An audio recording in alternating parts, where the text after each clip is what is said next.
All right, we had to adjust tonight, everybody. I'll let y'all get in here. Know there's a lot going on in the world of HBCU football and basketball. This is really the banner season because we got two big time sports going on. Hold on a second, I got to take a phone call.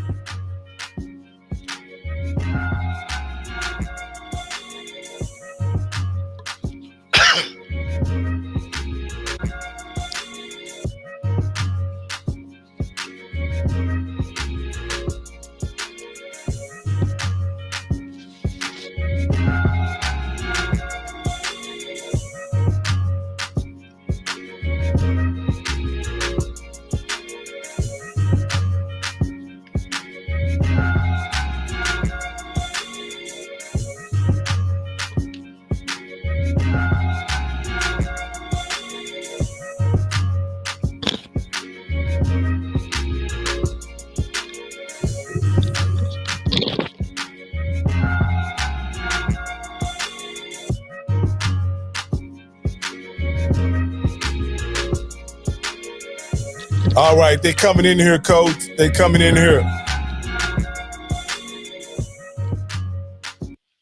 I'd like to welcome everybody to HBCU Coaches Corner. I'm your host, Rocky Miller, along with my man, Coach Steve Campbell. Steve, let me take this call and you go ahead and finish the introduction. Oh, yeah, absolutely. Well, guys, listen, we're on a Wednesday night. Had to move it from Tuesday, but listen, we got a couple things we're going to talk about. I am excited because we're going to have our coach from Morgan State, defense coordinator, Antone Sewell on. And, hey, man, we're going to talk some HBCU basketball. I've been waiting to talk some HBCU basketball, and one of my new nephews, Herbert, Seward, is going to come. The third is going to come on and really break down HBCU basketball tradition and what we got to do to really get us supporting HBCU basketball. So we got, a lot of good things. And what, we might even talk about these coaches and their salaries. Because I ain't got no problem with what these folks make. But, Scotty did a little show. Folks for A&T kind of got a little bit upset. So, we might talk about that a little bit, too. So that's what we got going on tonight. Please, let everybody know. Sign in, subscribe, hit the like button. And then, man, we're going to have a really good show tonight. And one thing I'm going to tell everybody, hey, man, this is a stress-free zone. We ain't going to talk bad about nobody. Don't talk bad about us. Give us all your information. Give us your opinions in the chat, but we always going to keep it respectful because, as I always say, there's one HBCU. We're all brothers and sisters in this thing. I know we're not going to get along every day, but some days this is just going to be a good day. So we're going to make this a real good day. Super excited for everybody to be here. So Scotty, I'm so used to talking to Scotty, I'm talking about Rocky. So Rocky's got his phone call, but everything. So, yeah, I'll tell you what. People in the chat, why don't you kind of talk about some of the things that you see for 2025 that you want to discuss so we can create shows for it and even talk about it, or even its opinion tonight, what you think. And also, like I say, happy birthday to Martin Luther King. You know what I mean? I know we're going to celebrate the King holiday on Monday during the inauguration, but I wanted to recognize Dr. King because, like I say, as one of the trailblazers, again, HBCU alum, Morehouse man of Alpha Phi Alpha. I just wanted to say how much, again, people like that trailblaze for us to allow us to be on a platform like this. So I'm super excited, to honor him tonight. And that's what my background is. But other than that, what is really going on with the recruiting? I've seen a lot of people. I say, hey, if your team is not out there signing people, you better get it together. Seeing Jack State Tigers doing a lot of stuff, FAMU. Hey, my man Sam Shea down there in Alabama A&M is getting some good recruits. And what is going on with Prairie View? Looking like they're trying to put a fence up around the state of Texas. So I'm really excited to see what those signees turn into. So I think, again, this is going to be a wide open swag. Hey, the MEAC, Deshaun Jackson's coming in hot. Got boys coming in from L.A. looking good, dressing good. Michael Vick has put his staff together that is really Virginia-based. So we're looking like he's going to get a lot of Virginia guys. And, again, we know that North Carolina A&T is going to do – North Carolina Central. Coach Oliver's going to kill me. North Carolina Central and South Carolina State are going to do what they do. So a lot of recruiting news that's going on that I've been covering and checking out. So we'll also talk a little bit about that. Got Eye to Watcher in once again in the house. We appreciate that. Look at my man George, always showing up. I appreciate it. just give a couple of shout outs to my people, you know what I mean, that show up for us every weekend. Because I'm gonna be honest with you, this was like a labor of love that Rocky and I did and Coach, because this was not something that we were going to do, and now it's become something. Listen, my guy right here, listen. Hey, Rocky, listen. Herb, now listen, I want you to, okay, I want to make sure, pronounce your last name. I want to make sure I got it right. Seward, S-E-W-A-R-D. Okay, that's what. And you're the third, so that you're honoring your father and your grandfather, I'm assuming. Is that how it is? Yes, sir. All right. Well, see, listen. Hey, I'm gonna say this, and Rocky, I love this brother right here. I don't know this brother, but as they say, I admire this young brother from afar. He is a beautiful, and that's a compliment, writer. Does fan side, gives great analysis about basketball. I'm really a big basketball guy, but I think, and unfortunately in this space, we just don't give basketball enough credit. And we've got so much history. And this is the HBCU basketball guy. So he's going to kind of break down, the conferences. He's going to talk about some of the key players, some of the movement, coaches. We got new coaches in. And listen, man, this family, hey, Herb, you family now. You know what I'm saying? So I just appreciate you, man. I respect you so much. Again, I love what you're doing at HBCU Nightly. Again, you keep it in even keel. You know what I mean? A little bit between Josh and BJ and all those guys. But I honestly, now, Rock, I got to say one thing, though. He made one mistake. He's an Alabama State guy. Hey, I think that's a good guy, cuz I love my guy Andrew Body. So for the next couple years, that's one of the guys I'm gonna be rooting for. And Herb, I just want to personally say I watch your work on HBCU Nightly. I appreciate your contribution to that show. I actually wanted to talk some HBCU basketball. Definitely on the women's side is where I've always focused since I've been in the space. Tamika Reed caught my attention a couple years ago while I was in the space, and I really followed Jackson State and her success. She's one of my favorites in my ESPN app, so I follow her over at Charlotte. And I was really, I wanted to have this conversation with Mr. Campbell because a lot of times when we have these iconic kind of coaches that move on, we don't expect much from the program that they leave. But last I checked, Jackson State women were undefeated in the SWAC, and I didn't really expect them to continue on such a trajectory with Tamika Reed leaving. And so with that being said, can you explain us what's going on the women's side, and then we'll move on to the men's side after that? I'll be honest with you, man. I think, first, I think what Tamika Reed did while she was at Jackson State was phenomenal. And I think it was phenomenal in a couple of ways. One, she built a culture that superseded her. And that's pretty apparent by the way that this program has kind of bounced back in her absence. They play the same type of ball. They play the same type of way. They may not have replicated a lot of the recruiting wins that Miss Reed had while she was there. But in the same vein, I think they're still amongst the best in that conference on the women's side. That being said, shout out to Alabama A&M that says, as an Alabama State guy that, it irks me to say that, but they're doing an awesome job. They're on both the men's and the women's side. If anybody's been to that facility that's there on campus, it's one of the best basketball facilities in HBCU basketball, point blank. It's a state-of-the-art facility. I would put that up against any other mid-major or low mid-major out there. I think there's a lot to be said about the impact or legacy that coaches leave. A lot of times we get the idea in our brain that, it's particularly at mid-majors or lower mid-majors, that when a coach, when a coach leaves, the culture goes someplace.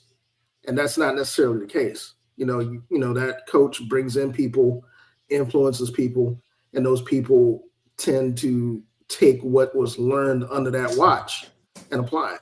And I think Jackson State's women is a perfect example of it. Now, I've been busy doing polls. I've been busy doing prepping for the debut of HBCU Hoops Weekly. That's going to be coming next Tuesday. And quite frankly, we got some hot news about that. My co-host, I can't really break it right now. Yes, Miak Mike, I was going to get to that too, bro. Tonight is I'm glad we kind of talking hoops in general tonight, man, because what happened in DC tonight is a perfect example of why our basketball product needs to be highlighted more. On the surface, Howard University MEAC Division I program loses at home against Bowie State CIAA program, who happened to actually, is kind of middle of the pack program in the CIAA in their division. But the reality is that's a rivalry game. Anybody that's familiar with hoops in the DC metropolitan area knows that these kids know each other. They see each other in summer leagues. They see each other in AAU.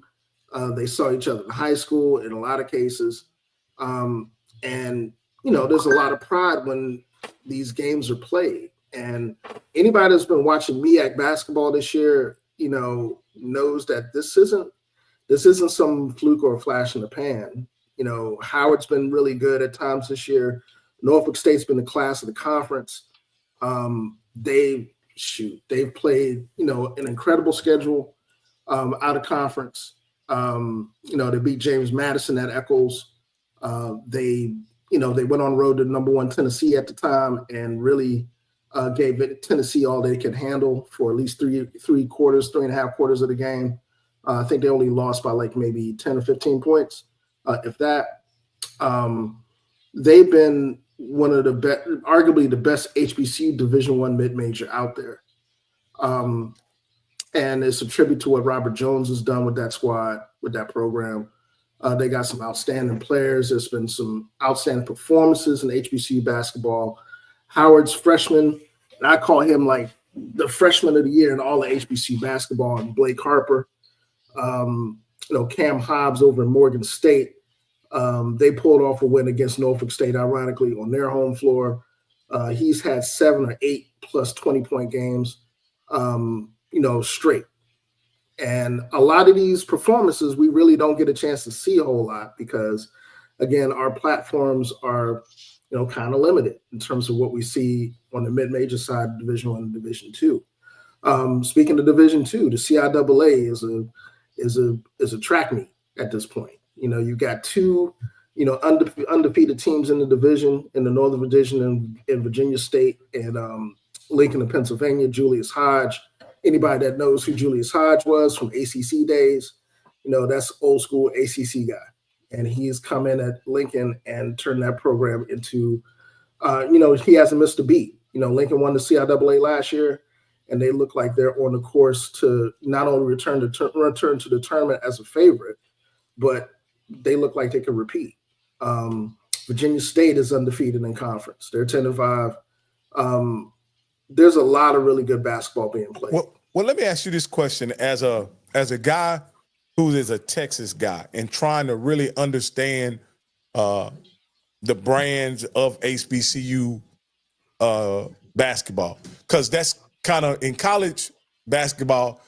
We know the players come and go, but the brands, the school brands, are what kind of make this sport what it is, right? Mm-hmm. So let me ask you this: how would you compare the Norfolk brand to the Texas Southern brand?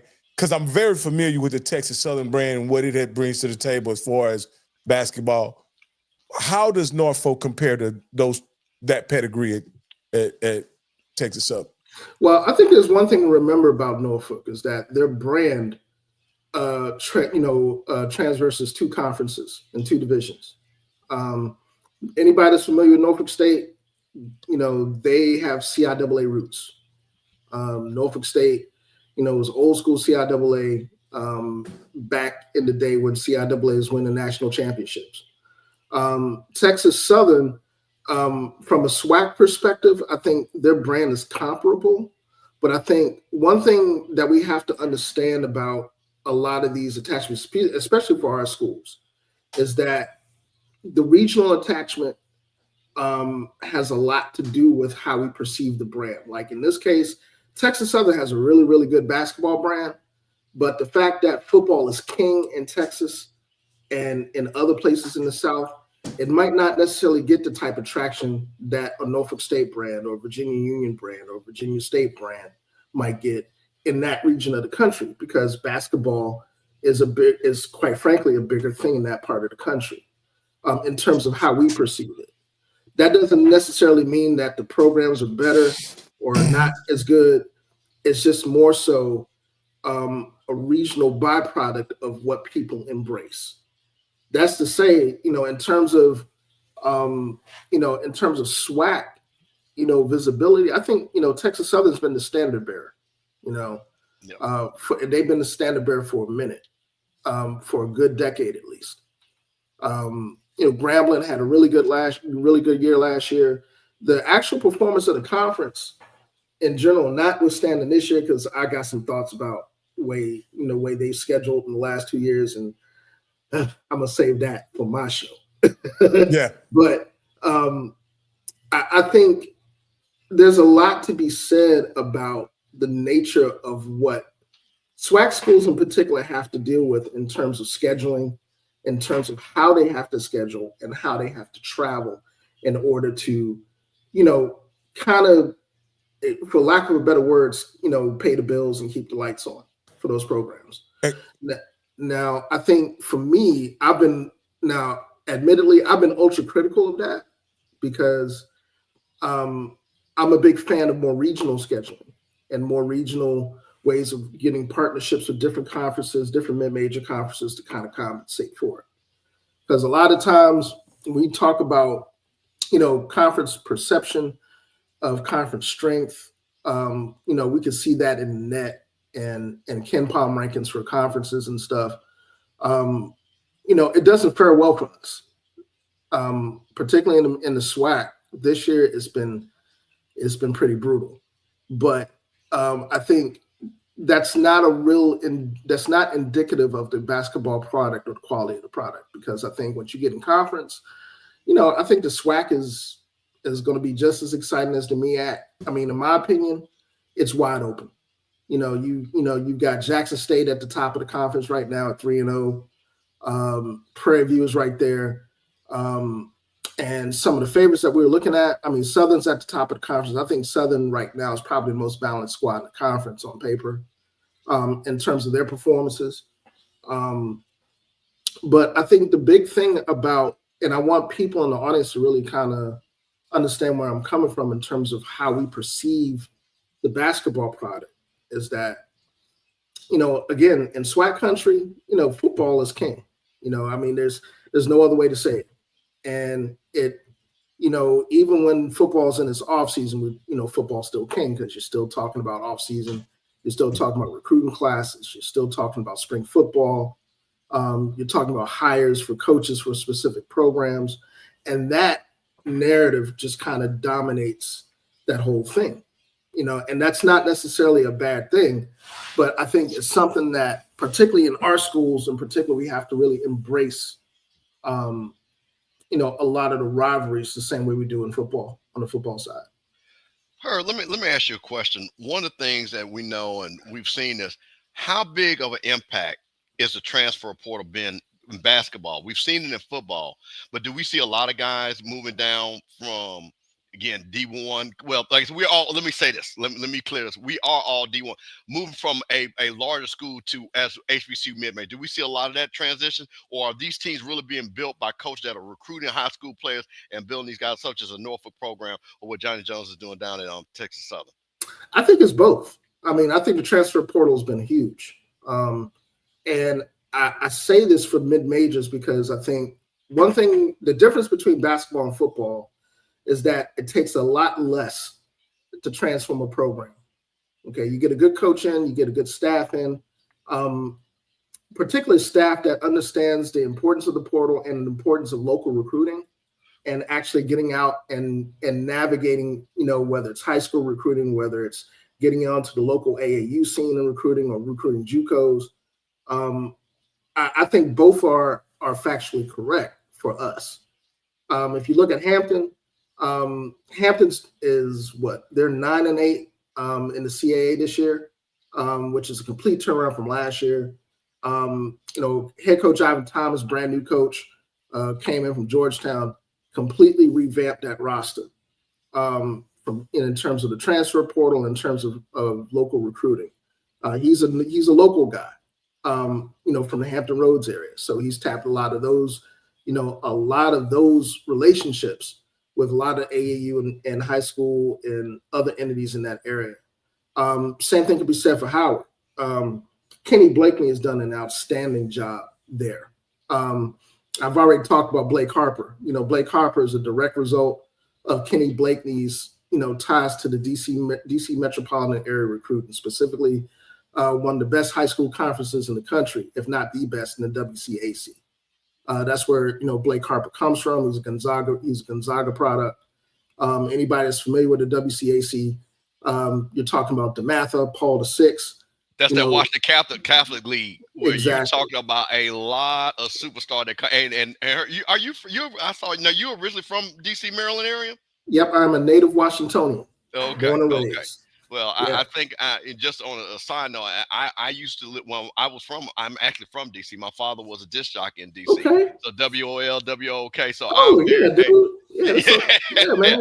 This my father's territory, man. yeah. So I wanted to explain that because that literally, again, how University of Virginia, Georgetown, and Maryland were built off of that Catholic League. Yeah. And things like that, and going back to Bob Wade and things like that. So, just kind of, I just want to let you know how much talent is there. You talked about Kenny Blakeney. I saw something he was talking about, how he gets the support for the Duke Brotherhood and stuff like that. So is he really using that, having that Duke pedigree to allow him to recruit at a high level for Howard?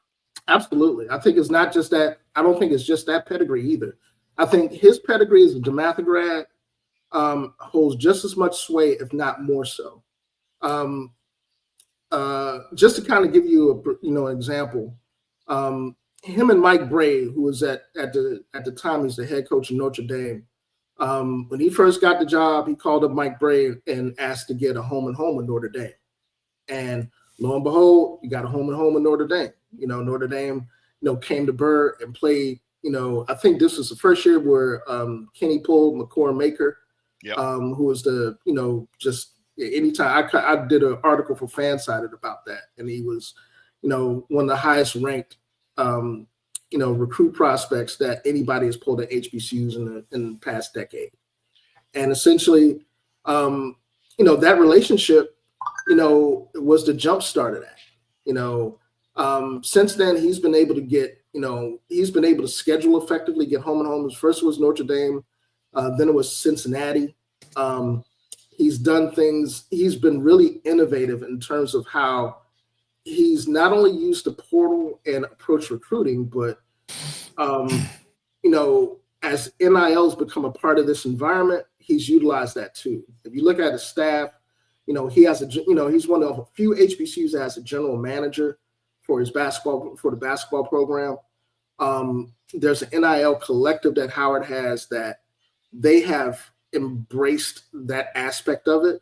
And, you got kids that are coming to Howard. It's like, hey, look, I'm getting an NIL deal just like I'm getting an NIL deal if I would have went to University of Maryland or Georgetown or any number of places in the area. So it's, the job he's done there, and not just in terms of coaching, because I think he's been done an outstanding job coaching, but in terms of really being innovative, it's been incredible to see. And that, that speaks to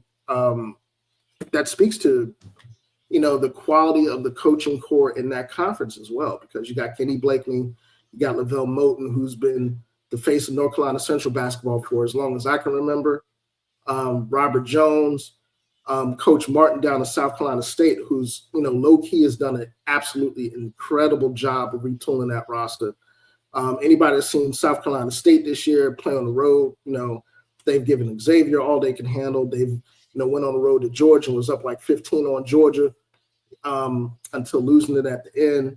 Those guys have done awesome, really, really good jobs in terms of in terms of not just creating a really good basketball product that kids can really come and look at. It's like, oh, okay, that's great. But things that can be sustained.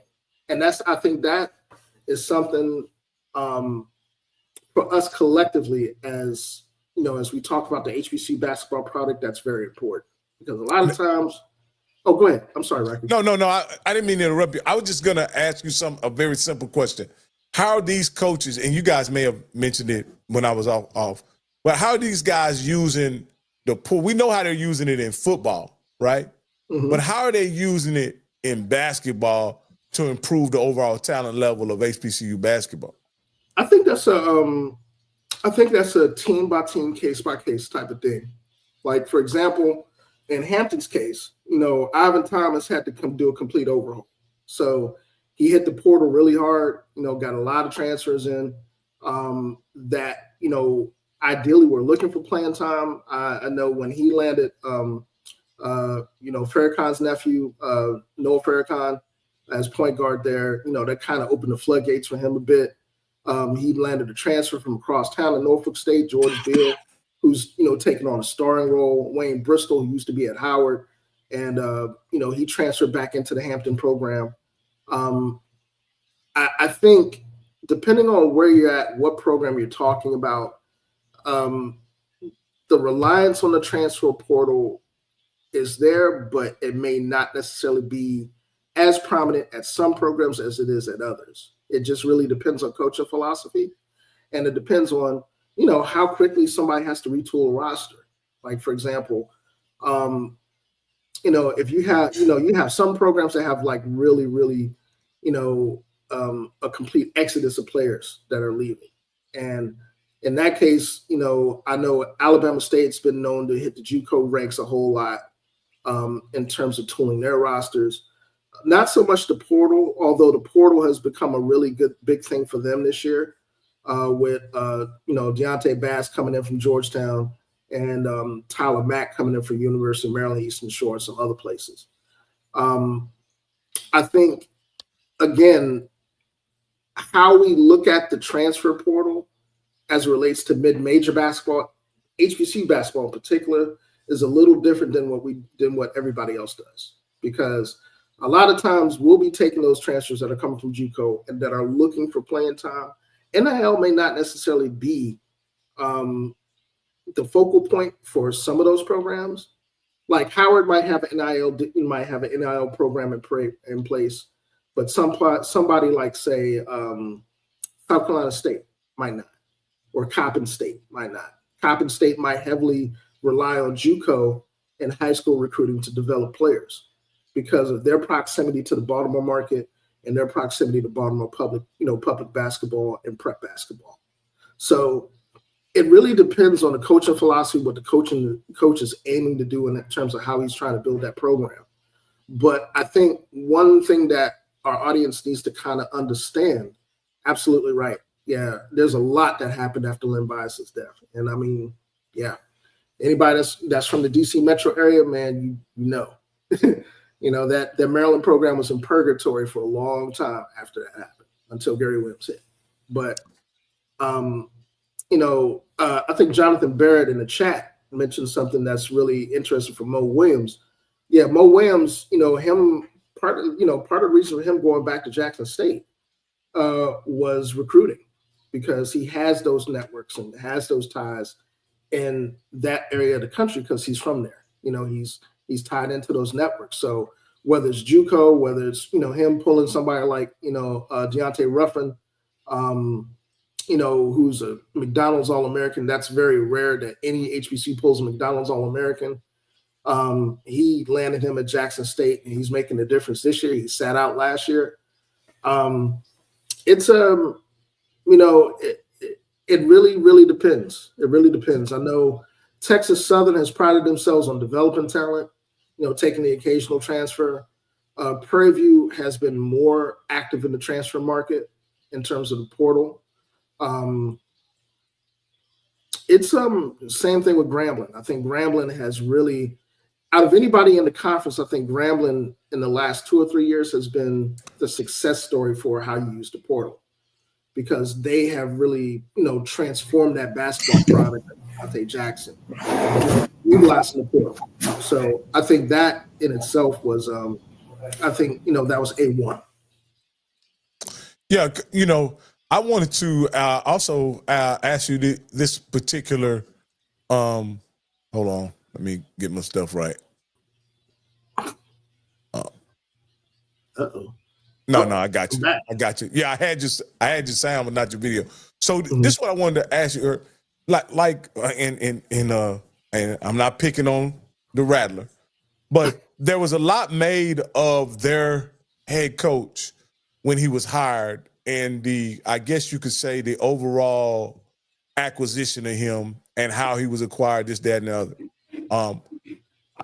I know that there were some people in the fan base that was excited about him, but I think based on who hired him, there was always going to be trepidation about that hire, right?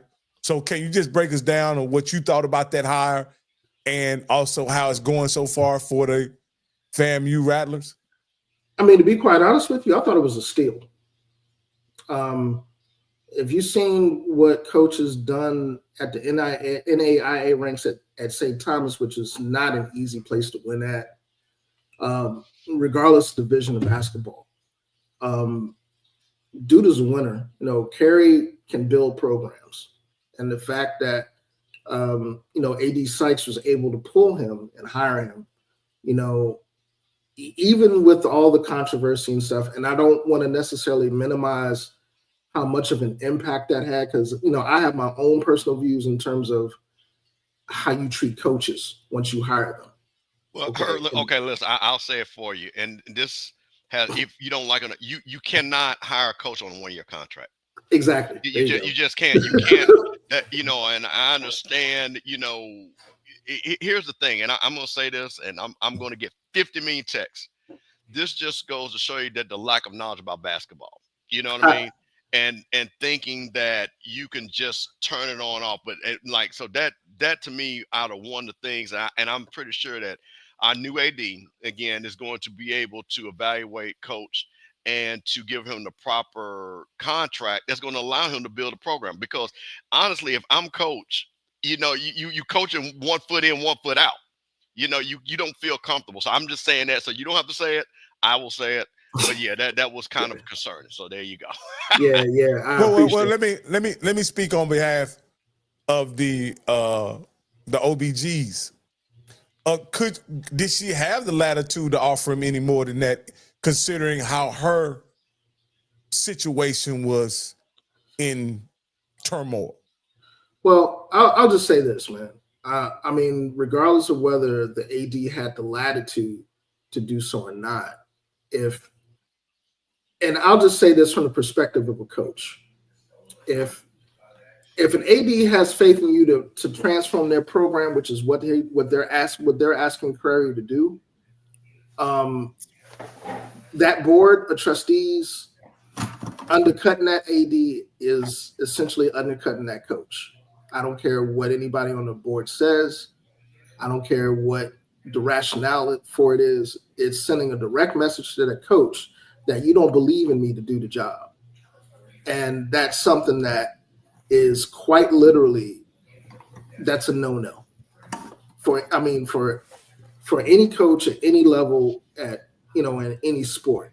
If you're going to, if your AD makes a judgment call on the coach and they bring this coach in, because I know we talked about this on HBCU Nightly at length, in regards to, the stuff that was going on with the athletic director and everything else. The bottom line is that you got a quality coach here. And what I mean by quality is that this guy transformed an NAIA program in St. Thomas of Florida that really didn't have any recognition into a perennial national championship contender at the NAIA level. And he has been proven to have relationships and recruiting in the state of Florida, back home in the DC metropolitan area where he's originally from. And he's an analytics guy as well. So I think one of the things that at least bothered me during this whole process of observing this play out with Florida A&M and how they went about, getting Curry prepared is that, one, you are already late hiring him in terms of recruiting and in terms of, team building for the next season. Okay. Second, once you do what they did in terms of giving that man a 1-year contract, you effectively handicap him recruiting for any future recruiting, because essentially a kid that's going to come into that program and look at, okay, I like the coach, but is the coach going to be here when, I decide to commit?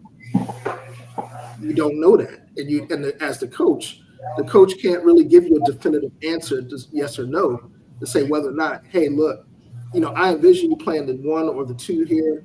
I envision you being a really main piece here, but I may not be here, or my staff may not be here. So that in itself is problematic. That was really what was, to me, that was problematic about the 1-year contract. So, hey, Coach Cole, I wanted to get you caught up. We brought Herb Seward on to discuss HBCU hoops. He has a podcast that's starting here this week, and so we wanted to bring him on, give him an opportunity to give us an update on HBCU hoops. This specific issue that we're discussing right now is the fact that the coach at FAMU, the basketball coach, was hired under a 1-year contract by their previous AD, one of Coach Campbell's favorite ADs that FAMU's ever had. Don't do that. Don't do that. And I want to set the record. No, she did not give him a 1-year contract. She did not do that. So let's set the record. That was the board of trustees. The board of trustees. So that because one thing what we don't do is misrepresent anything. She offered him a 3-year contract. They looked at it. They said, no, we're not comfortable with that. And then bottom line is that they gave him a 1-year contract. That's what happened. The board of trustees signed off on it. Well, firstly, I want to apologize for my tardiness, man. I've been having a day. I didn't lose my phone. My phone don't went out. Man, I'm on my way trying to go ref a game. Don't have directions. I'm getting directions from a girl that get me where I am, end up at the wrong place. I had to go somewhere else. Man, I've had a heck. Then the game I'm refereeing, Seward, it went in overtime. And I apologize, man. And thanks, Bishop, for allowing to get this good guest on our show tonight. So, man, I just want to apologize to everybody. I'm here. I know how you are, Bishop. You're about. Oh no, Coach. No. Listen, no. First of all, things happen, and Herb and I have been talking, and I'm just super because one of the things here, even we talk to Coach, but we also want to talk to people that know what they're talking about. Yeah. Because I think a lot of times in these spaces we have people, which is nothing wrong with opinions, but it's sometimes also like to talk fact. Now, Herb, I want to listen. I understand the family thing. I know we got you limited. Let's talk about, because this is what's really important to me. Mm-hmm. We've got 4 conferences, right? Mm-hmm. Let's go round robin, and on men's and women's side, tell us some of the players we need to be looking at, some of the guys that you're excited about. So let's start with the SWAC. Who are you excited about, men's and women, and what do you think they're going to bring to the table going into the season? Well, I'll start with the men's because I haven't had a chance to really focus on the women's side. Okay. So, outside of, Norfolk and a couple of handful of teams. So I want to be fair in representing them. But starting with the SWAC, I tell you what, man, Dr. Bradley, UAPB, he's played 2 games. Okay. He's dropped 30 points in both games, and he looks like a complete impact player for those guys. I look at Alabama State. When Alabama State has been consistently good and they get out in transition, that backcourt rotation of Lamar Knox, CJ Hines, on occasion, TJ Matlock, although Matlock is kind of floats between the 2, 3, and the 4 on occasion. They've been really effective at times when they're able to get out and pressure, and they're able to really, just use their defense and turn it in transition.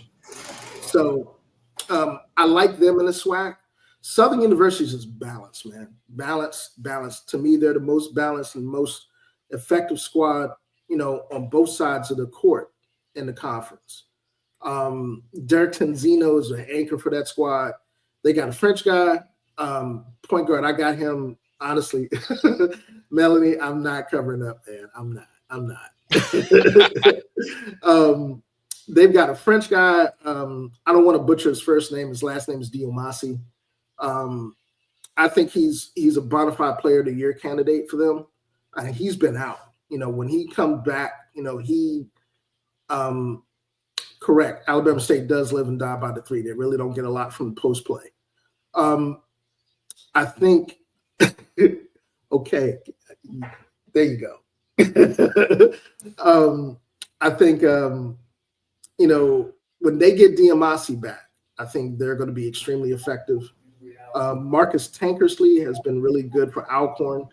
The Ruffin kid that I mentioned from Jackson State, he's one of the reasons why they're 3-0 in conference. He's gotten them off to a really good start. I think, as good as Southern has looked in the out of conference schedule, going into conference play, I think it's wide open, man. I really do. I think there's not a definitive favorite in the SWAC. I think Texas Southern is going to do what Texas Southern normally does, is that they get stronger as the conference season gets on. Prairie View looks like, a little bit more like the old Prairie View that we've used to seeing over the years, being competitive. I like Alabama A&M. I like Alabama A&M and as I mentioned, Alabama State. A&M has a lot of depth. If they can get effective guard play, get effective scoring out of positions 1 through 3, they'll be good to go. The conference tournament expanded to 12 teams this year. Super excited about that. It's going to be really exciting, and I think that in itself is going to make conference play a lot more. It's going to make conference play a lot more meaningful.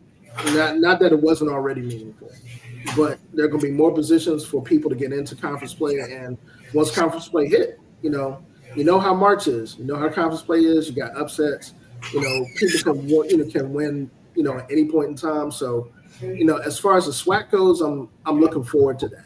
I'm really intrigued with the CIAA race. Particularly in the CIAA North, you got 2 undefeated teams in the conference. At 5-0, that's Virginia State and Lincoln University of Pennsylvania.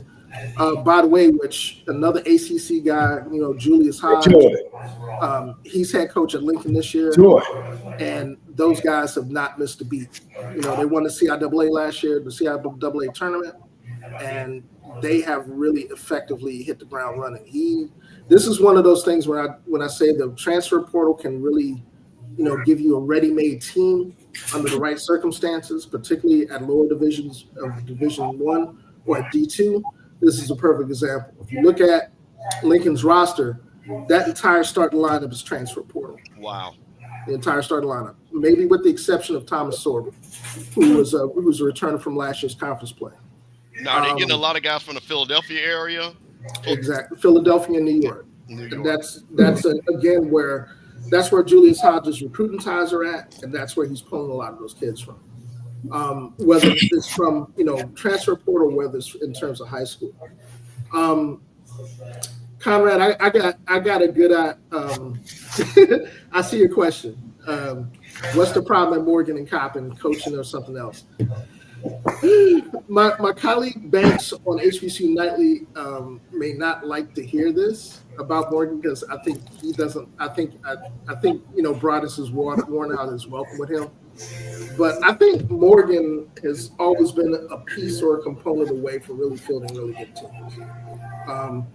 It's not about the talent there. I think in Coppin State's case, Larry Stewart has a hard job ahead of him because one, Coppin is not necessarily an easy place to recruit to. You really have to. One thing that we've seen in Coppin in terms of recruiting recently is the lack of emphasis on local talent. Now, let me ask you a question. Wait, I don't want to cut you off, Herb. Now, wait a minute. Is that the Larry Stewart, Mr. Mean Larry Stewart, former NBA player? That's Mr. Mean. Mr. Mean. Okay. Yeah. All right. I just wanted to point that out there. Just wanted to give that. There's some legends on that coaching staff, by the way. Him and Turquin Mott. If you're familiar with Turquin Mott, both of those guys were part of that Coppin State team back in 1993 that knocked off South Carolina and almost made the Sweet 16. Fame Mitchell. Frank Mitchell squad, correct. Yeah, Jonathan Barrett. Julius. I think Julius Hodges hire there at Lincoln was not only was a steal, but I think if they keep him there for any period of time, he's going to build that program into a position where not only they're going to be winning in the CIAA, but they're going to be a regional power as well. They're going to be, in the regional Atlantic rankings. They already are this year. Them in Virginia State. Lonnie Blow at Virginia State's done a really good job. He's been there a long time. And I think the good thing with Lonnie, if you want an example of how a program can effectively recruit the state that they're in and build high school relationships, take a look at Virginia State roster. That roster is all Virginia, and with maybe a speck of DC metro area in it. So I think those, the CIAA race, particularly in the North, is going to be really, really compelling to watch. SIAC, I think, is the usual suspects. You got Miles College. Miles is holding down the West, man. Those guys are, Coach Watson is, what can you say? I'm surprised he hasn't been hired anyplace else yet. Miles has consistently been at the top of the in competition for, conference championships and going to the tournament at the D2 level. Clark Atlanta, the same thing can be said. The job that Coach is doing there at Clark Atlanta is incredible. And I think between them and Morehouse and Edward Waters this year, Edward Waters is an eye-opener for me this year. They're 6-2 in the conference. I believe 5-2. Sorry, 5-2 in conference. And they've got some athletes, man. Those guys can really score the rock. I'm impressed to see how they look in the CID, not in the CID, but the SIAC. You can't forget about Albany State. They've come on when since conference play has started. So those races on the men's side are really going to be really compelling. The one thing I will say about the women's side is, look, what can you say about Norfolk State? Honestly, Diamond Johnson, Kara Willer on the Norfolk State side. Those guys are ranked number 8 in the mid-major top 25 poll again, and Diamond Johnson is a semifinalist for the Becky Hammond Award. That's the award they give for the top mid-major women's basketball player. So I look at Norfolk State's women and the job that Coach Vickers is doing with those guys. And, I mean, to be quite honest, I don't see a lot. I see Howard and Coppin State being competition for them in conference. But if they get through conference and they get through the tournament to March, I see them being no lower than a 14 seed. I was just about to ask you that. What seed do you think they would be in? I mean, honestly, I think the 14 seed for them would be low. I think they're every bit of a 12 seed, maybe 11, given what I've seen this year. And Norfolk State on the men's side, again, Coach Jones has done an incredible job there. We mentioned, Howard University and Kenny Blakeney, the job he's done. Although tonight, Bowie State came in the Burr and upset him. And that, again, is, that to me is indicative of the nature of our basketball product, is that, how can I put this? The margin of error between Division I mid-majors and Division II for HBCU basketball is razor thin. Either you get a really good coach or you get 1 or 2 players that can make a difference. And tonight was one of those nights. In Blue State, you got Warren Maganda. Dude had a career night, hit a buzzer-beating 3 to put them ahead with like 2 or 3 seconds left. And it was a heck of a game. Maryland Eastern Shore, I think Coach of Maryland Eastern Shore is going to take at least one recruiting cycle to get more of the players in that he wants. If you're familiar with, Cleo Hill Jr., he had a winning tradition at Winston-Salem State in CIAA. And he's a program builder. I think even though the record this year is not necessarily indicative of that, you give him a recruiting cycle too, he's going to be straight. I think he's going to be good to go. Now, Herb, let me ask you one question. I'll turn it back. You've been around. What do the programs need to do to market themselves better to get people to come out to support you? Because here's the thing I just want to break down. Now, you're talking about Houston, hotbed of basketball. New Orleans, hotbed of basketball. Memphis, hotbed of basketball. Jackson, Mississippi, hotbed of basketball. Atlanta, Georgia, hotbed of basketball. You know what I mean? Nashville. And then, like I said, we can always, and the whole MEAC is basketball.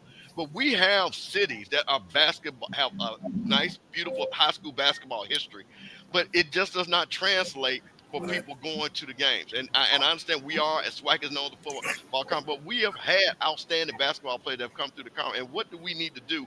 Is it, like I say, hey, have special nights? Is it that we need to let people in free? What do you think to do? Because to me, and the reason I'm pointing this out, one of the easiest ways to raise money is to get to that tournament and get in that first 4 game and win 2 games. Yeah. I think the biggest thing, at least to me,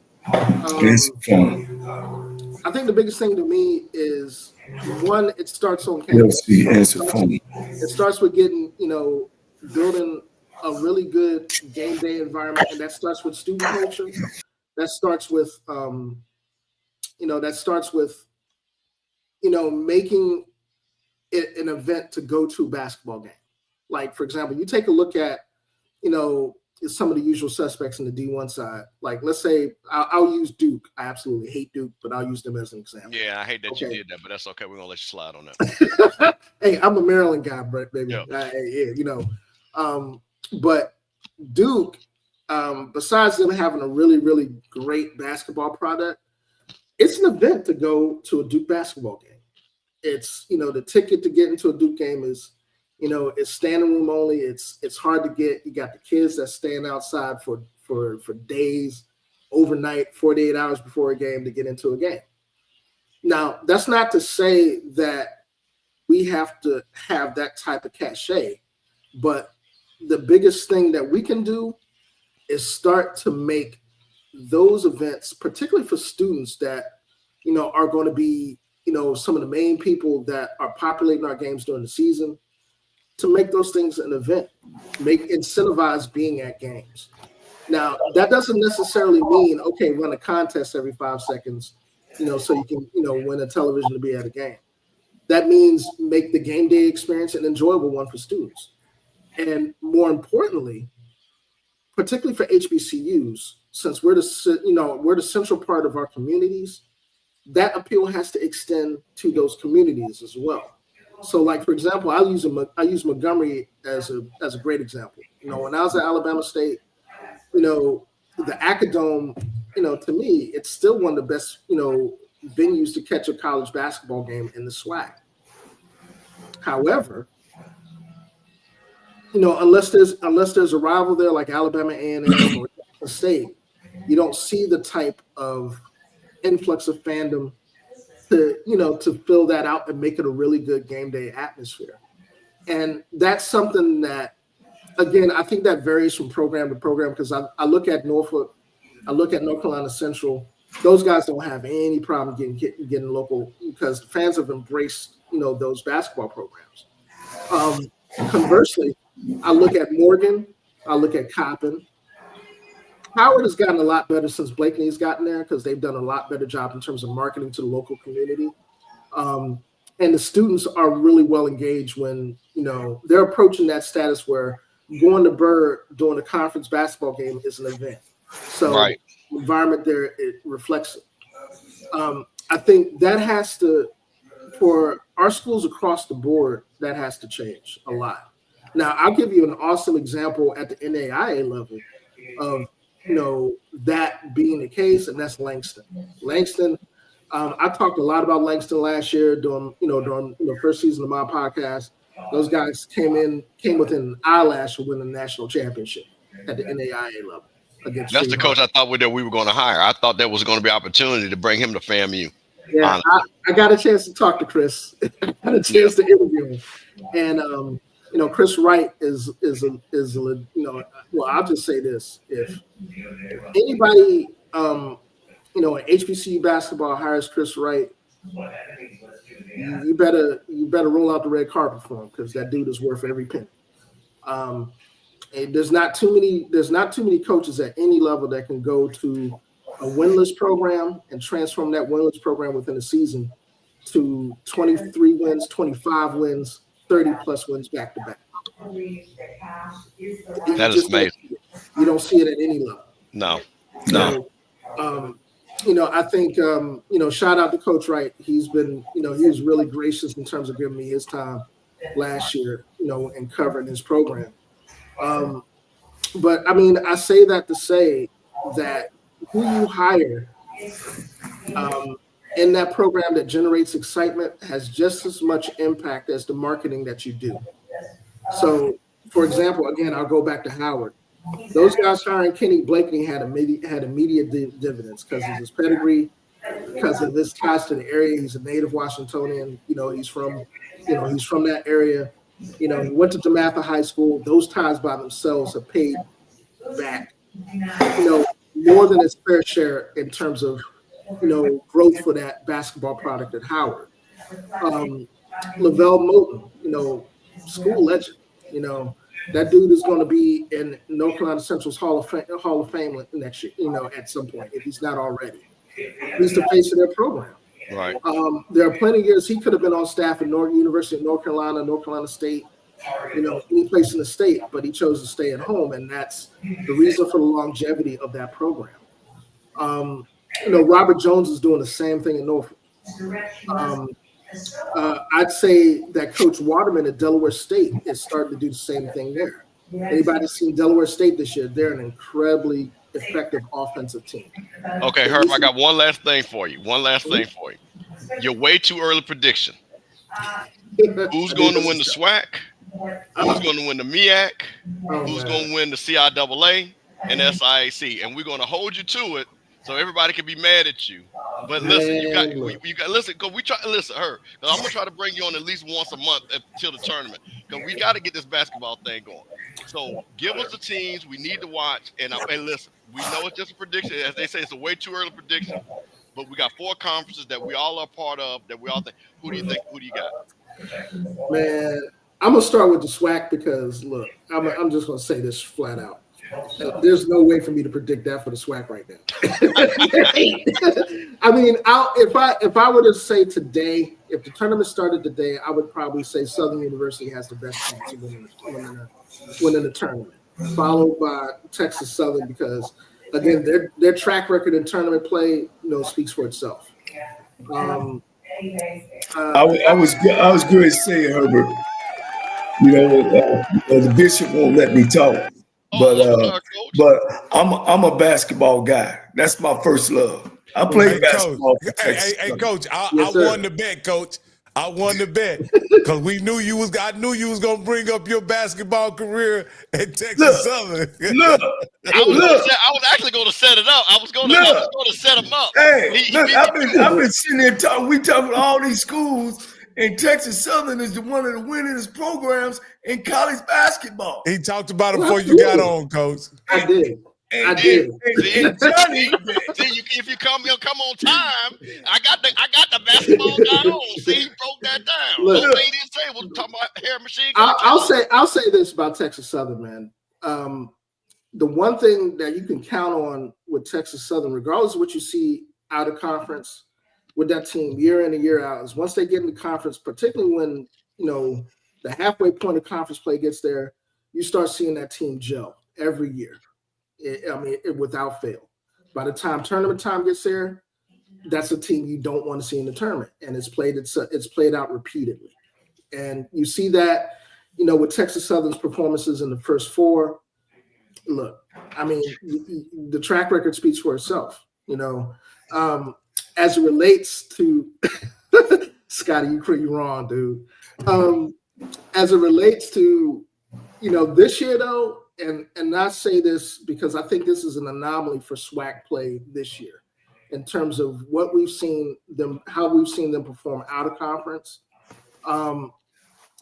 It's going to take a little bit more time to discern who's going to do what before the middle of the season. Like for me, it's, for example, I looked at, we did preseason stuff for HBCU Nightly. I looked at Texas Southern. I thought Texas Southern would be in it, to really, make a statement. Alabama State, I felt real a way about Alabama A&M because of, their overseas stuff over the summer. Southern, I thought Southern had the parts to be there, particularly with the French point guard that they got. That dude is, like I said, if you haven't seen that dude play, that dude is legit. He never gets sped up. He can get to any place on the floor he wants. Yeah. And, he can run a team. I think that's the biggest thing for me, and looking at this year's SWAC. But right now, in terms of, predicting the winner, man, I think, like I said, I think the usual suspects. I like Southern. We're gonna bring you. Okay, give us a team now, and we're gonna bring you back on the second week in February and let you revise it. So, who we gonna hold you to? Give me a team. Who we gonna hold you to? Well, guys, one thing too is it's a league winner, and then there's a tournament winner. So give us the regular season winner. I think for regular season, I think Southern has the best chance. Okay. Like I said, from what I've seen of the SWAC this year, Southern has been the most consistent on both ends of the court. They play really effective defense. They don't allow a lot of second shots. That's really important in conference. And they've got at least 2 or 3 cats that can really, if you need them to get a shot and they need you to get the bucket, they can go and get it for you. That's the biggest thing that I see out of Southern. The other two, I like what I've seen out of Jackson State so far, even though the record isn't indicated of it. The point guard that they got, look, Ruffin is a dog. That dude ain't no joke. I think he's going to be one of the better point guards in the conference when it's all said and done this year. Alabama State, if they can get any semblance of post production in half-court situations where they're not reliant on the 3-ball all the time, there'll be a problem. I think they're already one of the better teams in the conference on the defensive end of the ball. They turn people over a lot. So I like them. But those are the teams that stick out to me right now. All right, what do you got in the SIAC? Who for regular season? We'll go get regular season, and then we'll bring you back for the tournament. For regular season, West Division, I got Miles. I think it's Miles and everybody else. In the East, I got Clark Atlanta. I think Clark Atlanta is the best basketball product.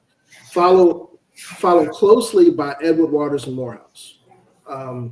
Morehouse has a really good mix of offensive players. Edward Waters is a heck of a transition team.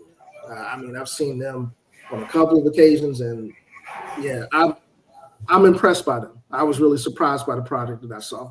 And then we can go with the CIAA regular season. Regular season. Yeah. He feels the same way I do. That pit bull. In the North, that's going to be a hard one, man. I think it's going to come down to Virginia State and Lincoln, and right now I'd have to go with Virginia State, and not by much. I think Virginia State has a little bit more in terms of balance offensively, and I think they can play a lot of different styles a little bit better than Lincoln can at this point. Lincoln has got a lot of offensive talent, but I think if you can get up into Lincoln defensively and slow the game down, that's when they start having problems. In the South, I think that's a crapshoot right now. The South. I'd have to go with Shaw.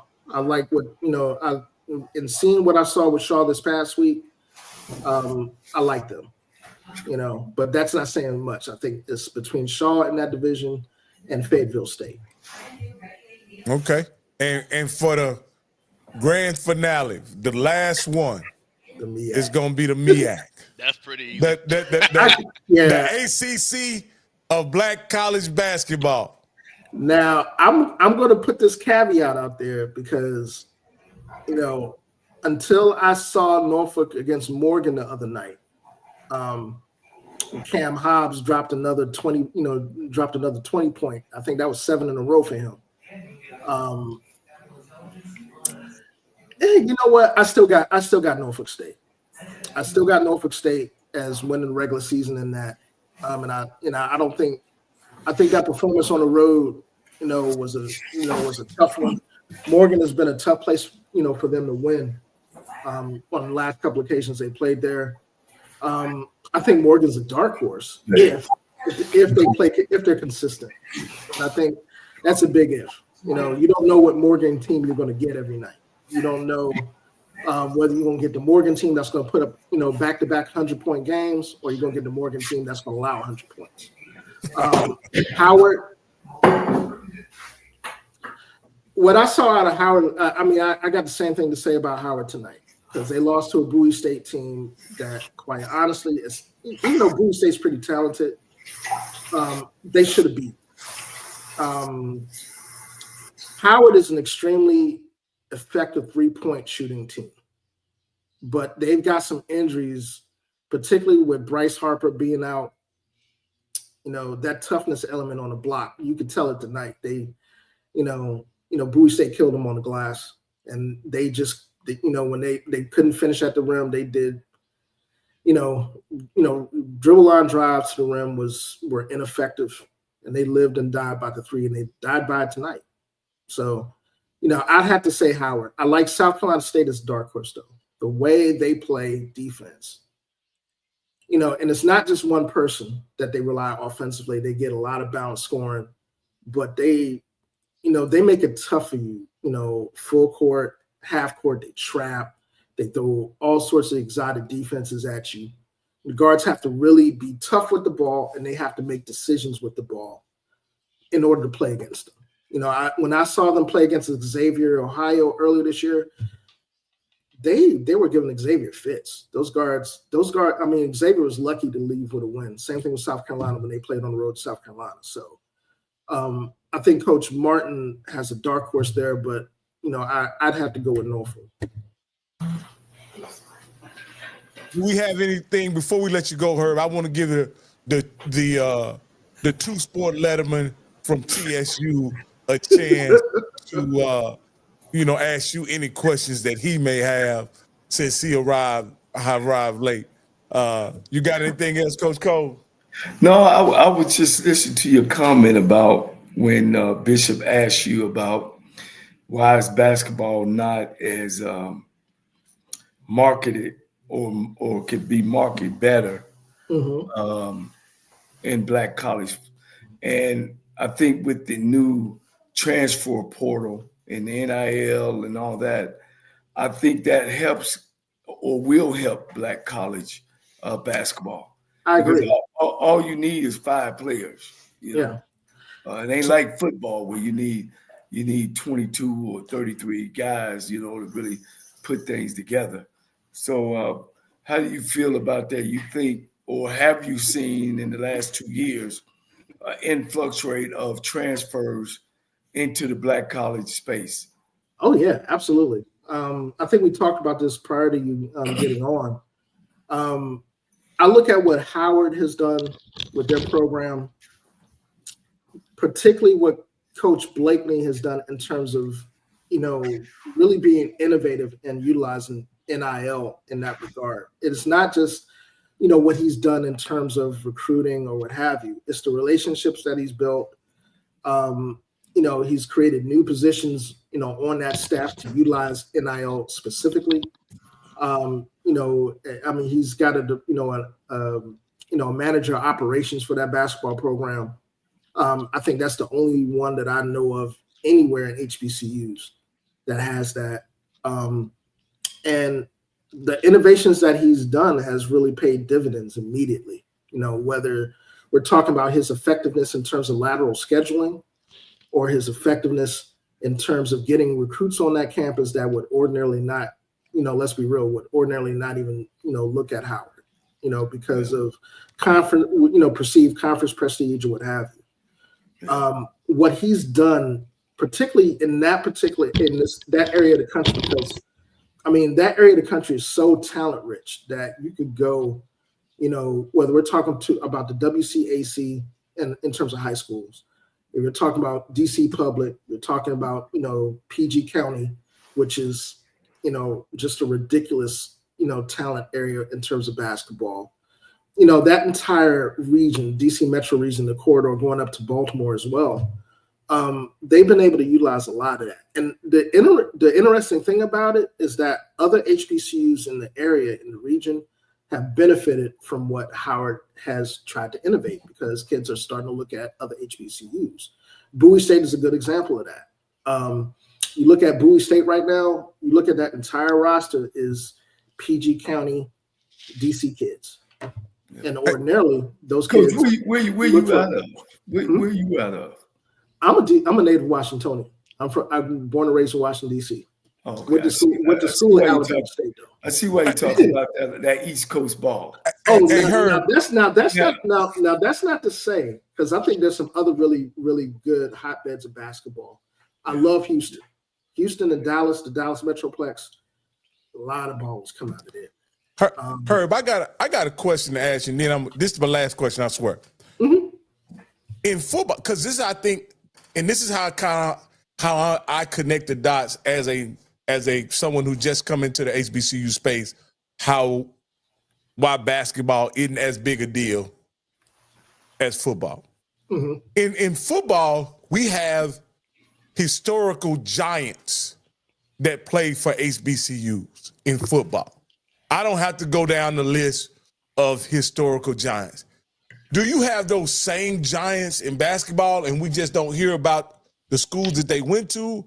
Or is there not that kind of success from HBCUs to the pro level? Can you kind of explain that if you could? And maybe also Coach Campbell and also Coach Cole, if y'all got anything y'all like to add, because that's one of the things that I think is really unique about football is you could connect the legends to HBCU football. I off the top of my head, I can't, other than Oakley, who is not a legend, I don't know anyone else who played with Lindsey Hunter maybe, but he was a journeyman, as well. So is there anybody we're missing in the pantheon of professional basketball players that has a connection to HBCU? Well, I think it depends on how you define that whole thing. Because I know for me, just off the top of my head, I'm thinking about, Earl to Pearl Monroe, Winston-Salem State University. I'm thinking about Bobby Dandridge, Norfolk State University. I'm thinking about West Unseld, Grambling, Willis Reed, Grambling, Rick Mahorn, Hampton University. There are a number of players that have transitioned to the league. Avery Johnson, Southern. Bobby Fields, Southern University. Purvis Short. Yeah, Purvis Short, Jackson State. I think that's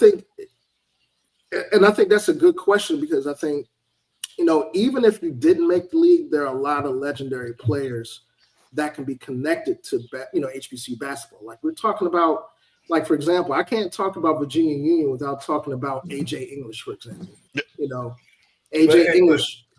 But Herbert, I got some cats over here, man. They believe celebrities and stuff, and we ain't done nothing at HBCUs.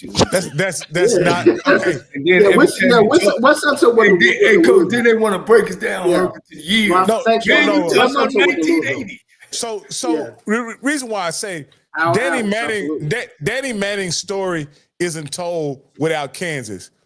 Grant Hill's story isn't told without Duke. You understand what I'm saying? Like these guys, and again, you obviously have players that have connected the dots at the pro level, but their stories are obviously often told without being connected to HBCU basketball. That's all I'm saying. Well, let me respond to that. The people that you just mentioned, one thing that we have to understand is that there's a distinct difference between, a Danny Manning telling his story and that story being connected to Kansas basketball, or, just to use somebody in, Shaquille O'Neal's story being connected to LSU basketball.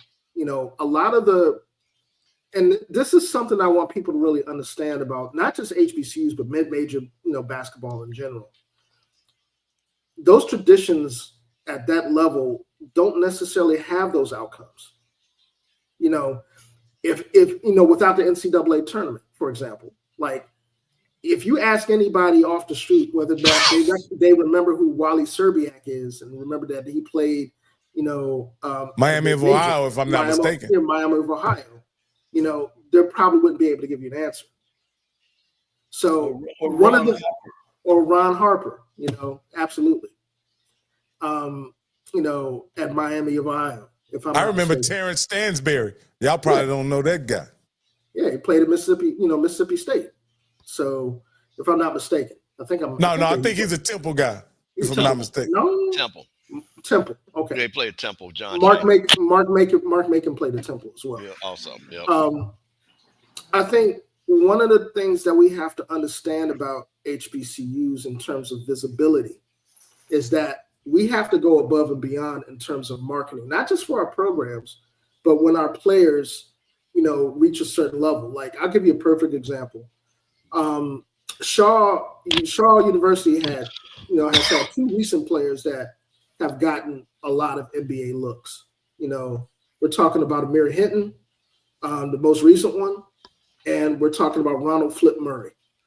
Ronald Flip Murray back in 2001, 2002, that dude, got, his shot at the NBA because of his performances, putting up 30, 35, 40 points a game for Shaw in CIAA play at Division II level. It's been several times, Coach, that we've led the nation in scoring.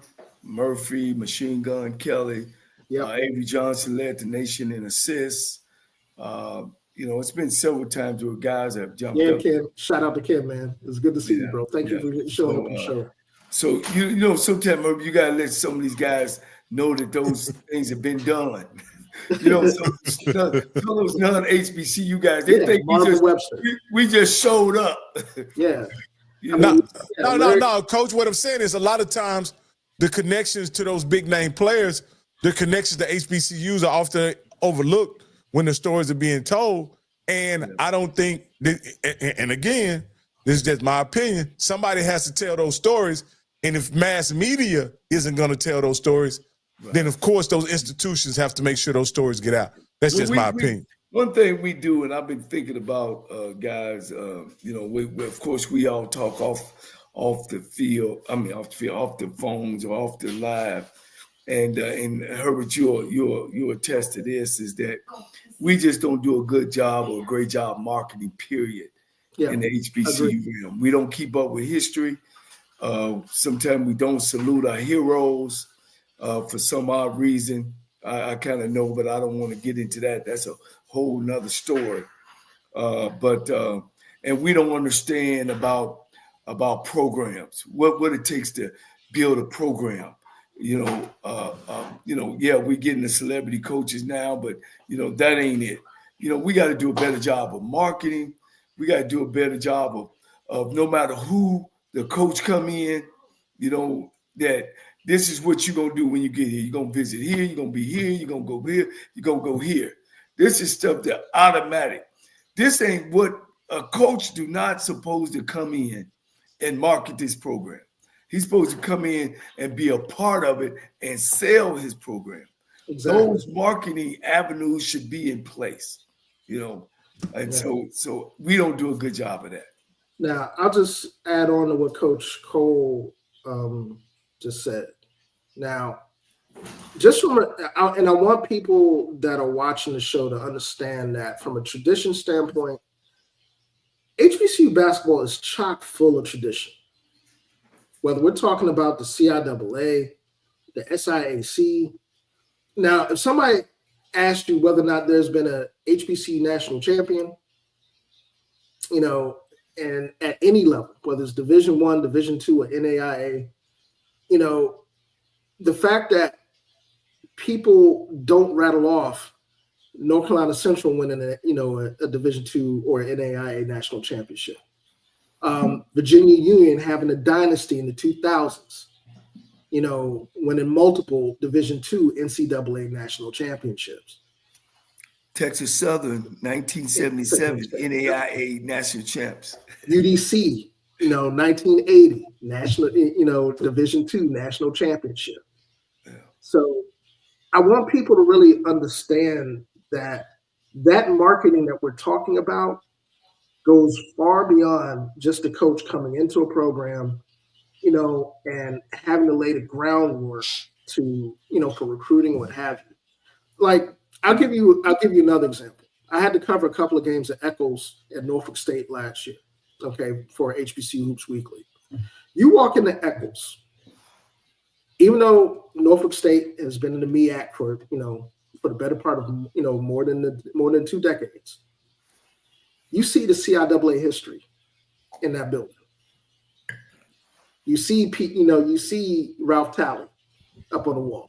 You see Tiny Archibald, not Tiny, Pee Wee Kirkland up on the wall. You see the CIAA banners up in the rafters. All of that is marketing. All of that is not just marketing for kids to see that this is a tradition-rich program when you walk into a gym. It's no different than when you walk in to Cole Fieldhouse or Xfinity Center, you see that national championship banner up there. Or you walk into, Fog Allen Fieldhouse and you see the national championship banners up there. Or Pauley Pavilion or wherever you talk about. It's the same thing here. If I could walk into, McDougal at North Carolina Central and McDougal McClendon in North Carolina Central and see a picture of the father of modern basketball and John McClendon, or you could walk into Winston-Salem State and know that's the home of Big House Games. Right. One of the best coaches out there. I out don't know there. if you've been over it, Mr. Sewell, the CIAA championship tournament. Yeah. I mean, that's one of the best entertaining black college. I mean, that's worth going to see and be a part of. I had a time to go when it was down in Charlotte. I mean, Rocky, it's unbelievable. Well, the interesting thing is, even when I was a young guy in the military over in Fayetteville, North Carolina, the CIAA was a big event. I didn't even know it had nothing to do with basketball, but people would ask, are you going to CIAA? And I think back then it was either in Greensboro or Charlotte. Greensboro, Charlotte, maybe even up in the D.C. area, Virginia. It's probably Charlotte. It's probably okay. Charlotte. Okay, it's like the Bayou Classic. It's like a big classic game. It's nice. It's going on.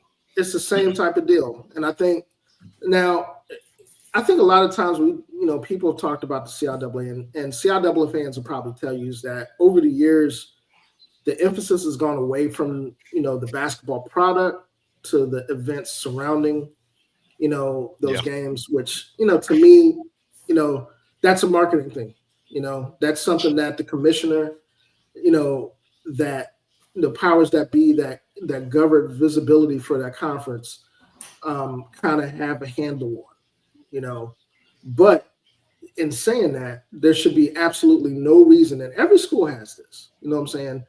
Every institution that has this, has any semblance of basketball history in our ranks should be able to either point to its history or its roots to be able to market. Yeah. And let me say this and add this, and this is crazy.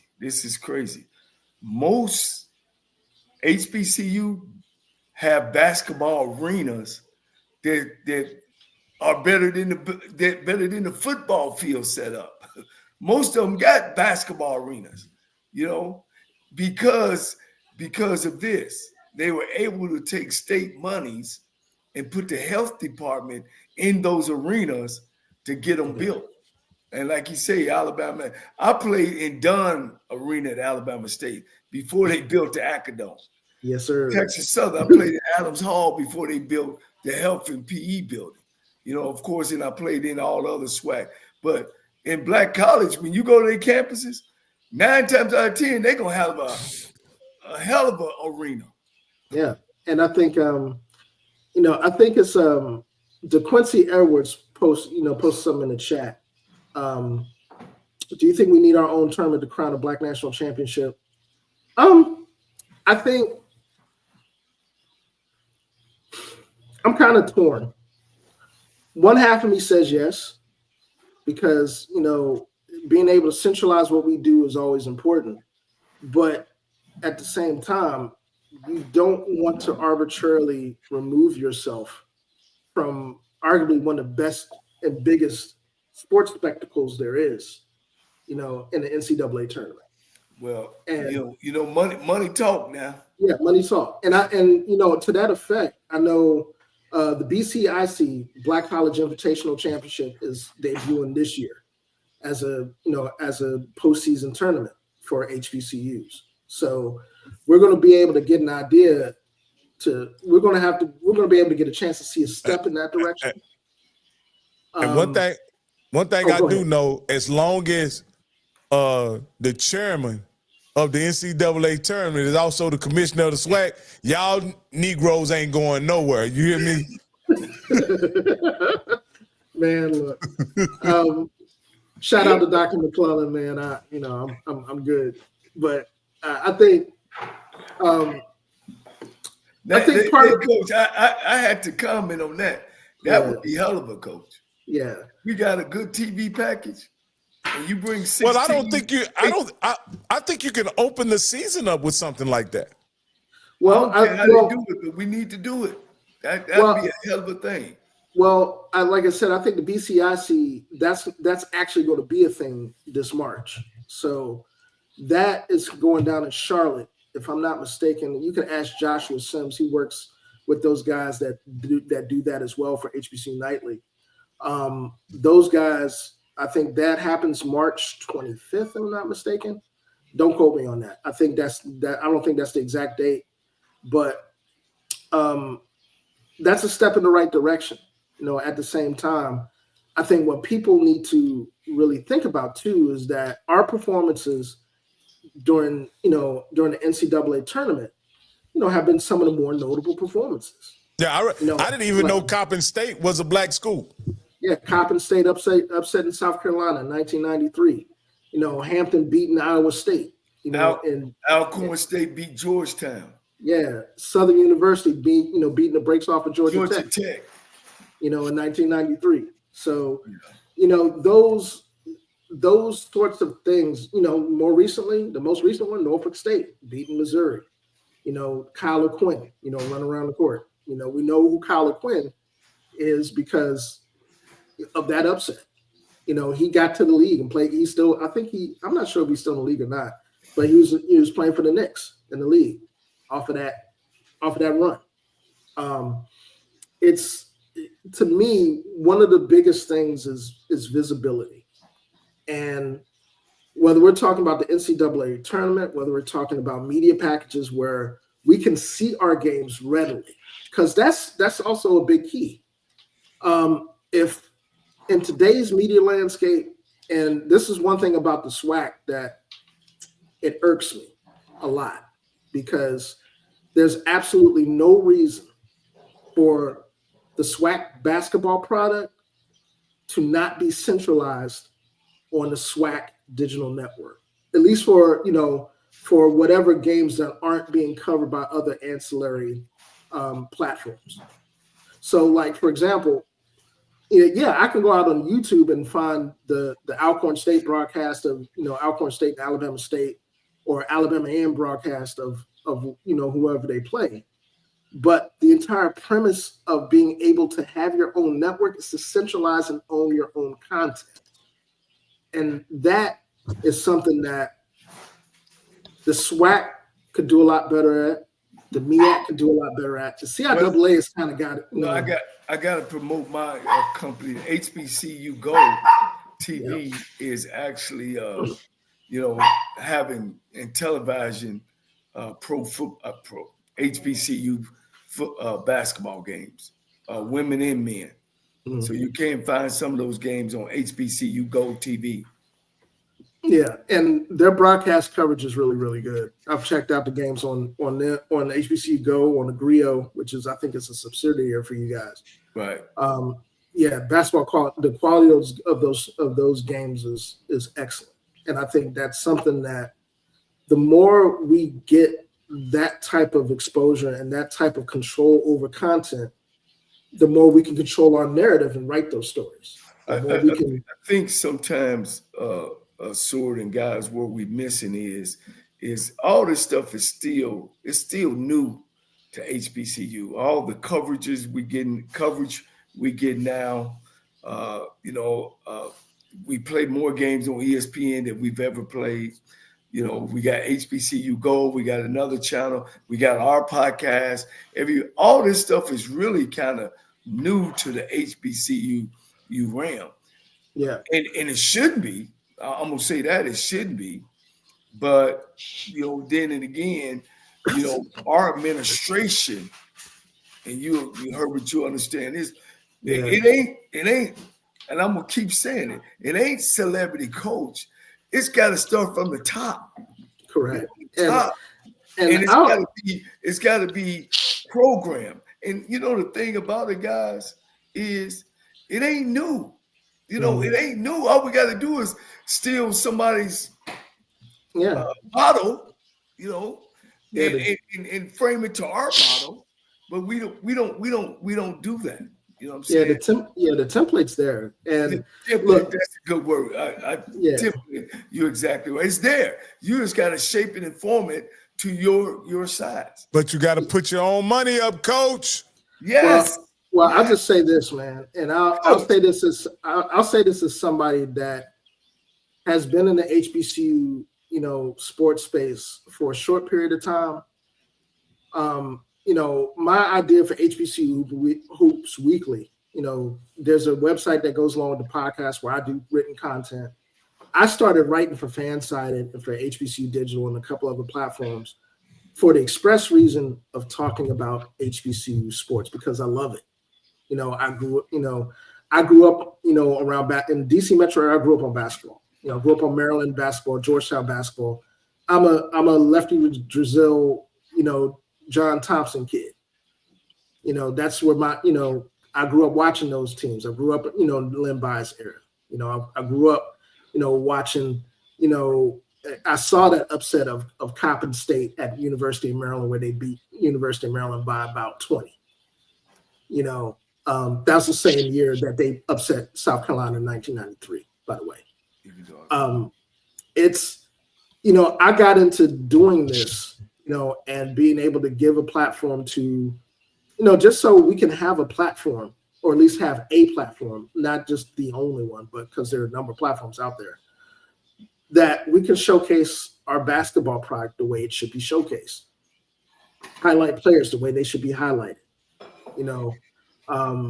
talk about our rivalries, talk about, our traditions, our dynasties, like Virginia Union,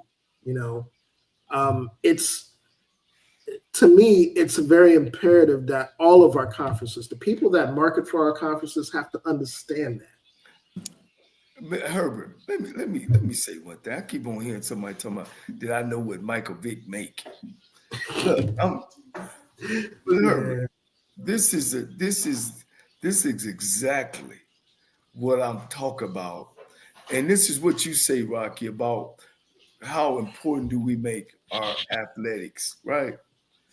We could come up and pay guys $400,000, redo the facility, redo this. Where is this money coming from? We have money. Do we manage it towards our athletic department? Evidently, we don't. We only do it when we either winning championships or bringing somebody in that we want. I'm not saying black colleges don't need money. I know, but we have money. It's about managing money. I was raised in a large family. I never went to school with dirty pants on, teeth brushed, food in my stomach. But I came from we were making $20,000 with that many. What am I saying? man, it ain't about how much money you make. It's how you spend it and then how you manage it and then putting it in the right place. And I think that at the HBCU schools, when we want to do what we need to do, Mr. Campbell, we go do it. When we go to the classics, the president's putting up in limos and got the man up there slicing the ham up in the sweet boxes and all that. And you go from a losing program to a winning program, Scotty, because I've done that. And we went from having warm-up suits for everybody and hats and shoes and went from riding in raggedy buses as a losing program to chauffeur and flying. So are you with me, Coach Campbell? Hey man, listen. Listen. See, we just gotta get better at the top. See, Herb, are you gonna stick around while we wrap this? Because we're gonna transition to football. Look like we're gonna have to transition to football. You welcome to stick around, but we got a couple time, things. Bro. Okay, Herb, you with us for the duration. So I got some stuff teed up. Since we're already talking about Vick, and and they want to talk about that. We ain't talking about no Vick. Hey, Coach, I was gonna get to the money later. But there's some. I know how to read. It's all I've seen it. No. That ain't what I'm talking about, Coach. Coach, that is not what I'm talking about. I wasn't gonna talk about the money. What I was gonna talk about is these coaches that he brought on his staff. And do you recognize any of the names or anything? Are these guys his HBCU guys? Or these guys coming from somewhere else?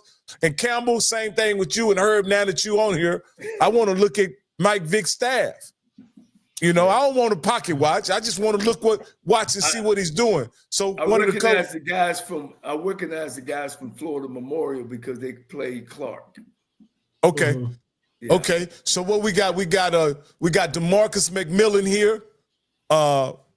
And we got Steve Adams as a recruit. This is weird. Now, I don't know if this is a bright guy or a white guy, but I just think it's interesting. We have a white guy as recruiting coordinator at HBCU. That's interesting. If he's white, he may not be white. He may just be bright.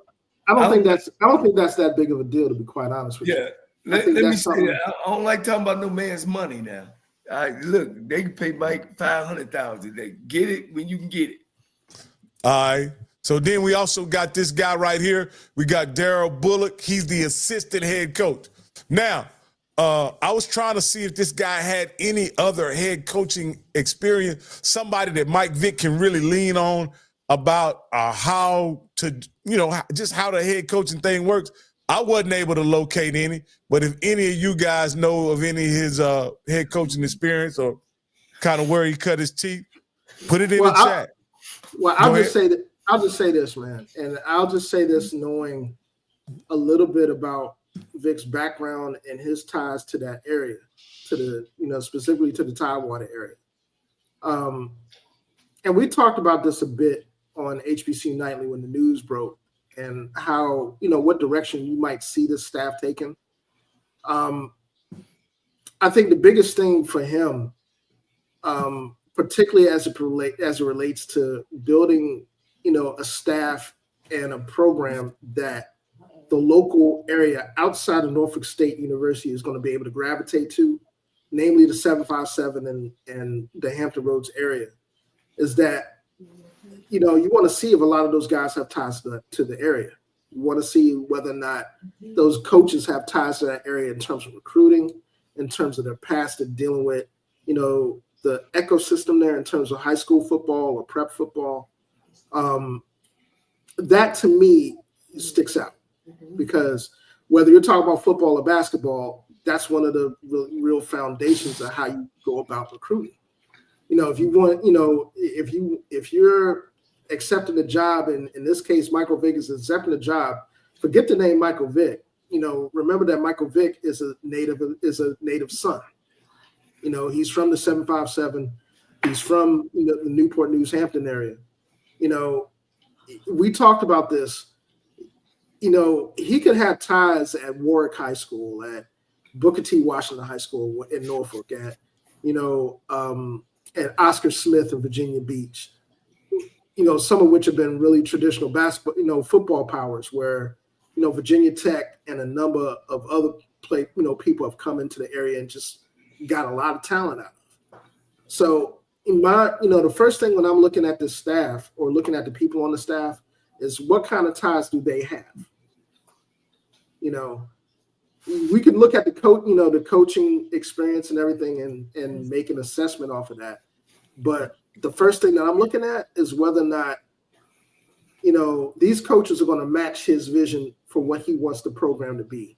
And not just that, how he wants that program to embrace the Norfolk State community and beyond.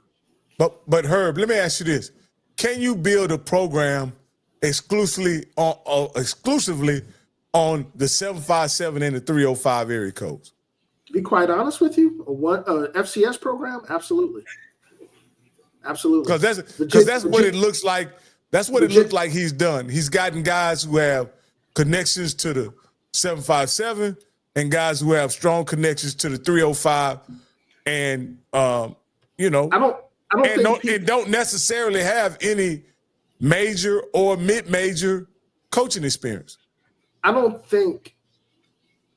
Well, first and foremost, sometimes we talk about mid-major or major coaching experience when we talk about these programs. That can or cannot be, we have to wait and see what the product looks like before we make an assessment. But I'll say this. Let me finish what I'm saying. To answer your first question, to see whether or not you can build a program with 757 or 305 talent exclusively, talk to Virginia Tech. They've been doing it for decades. Well, Rocky, let me say something else. Okay, so this is where I think this is a trick question, but Herb hit around here. Every staff in the SWAC has a state background. What's the reason why they got Tremaine Jackson down to Prairie View? He played at Texas Southern. He's from Texas. He knows Texas. Graves and Mickey Joseph are Louisiana guys. T.C. Taylor's a Mississippi guy. Sam Shader's an Alabama guy. Eddie Robinson, even though he's from New Orleans, he played at Alabama State. Cozy is a Florida guy. You see what I'm saying? So this is not unusual, getting guys from that state, understanding how it maneuvers and how that moves. My thing is when I saw this, and again, and Coach Cole can kind of talk to, if he recognized something name. I thought that I liked what he did, but I thought there was going to be the wise sage. You know what I mean? The guy like Dion had that, a guy that had been like a Coach Cole that said, that has been around, ain't looking to be the head coach, but say, let me give you some. Now, that's what I'm kind of shocked. Now, I don't know if they named the offensive coordinator yet. I knew at the time they had, so maybe that might be that guy.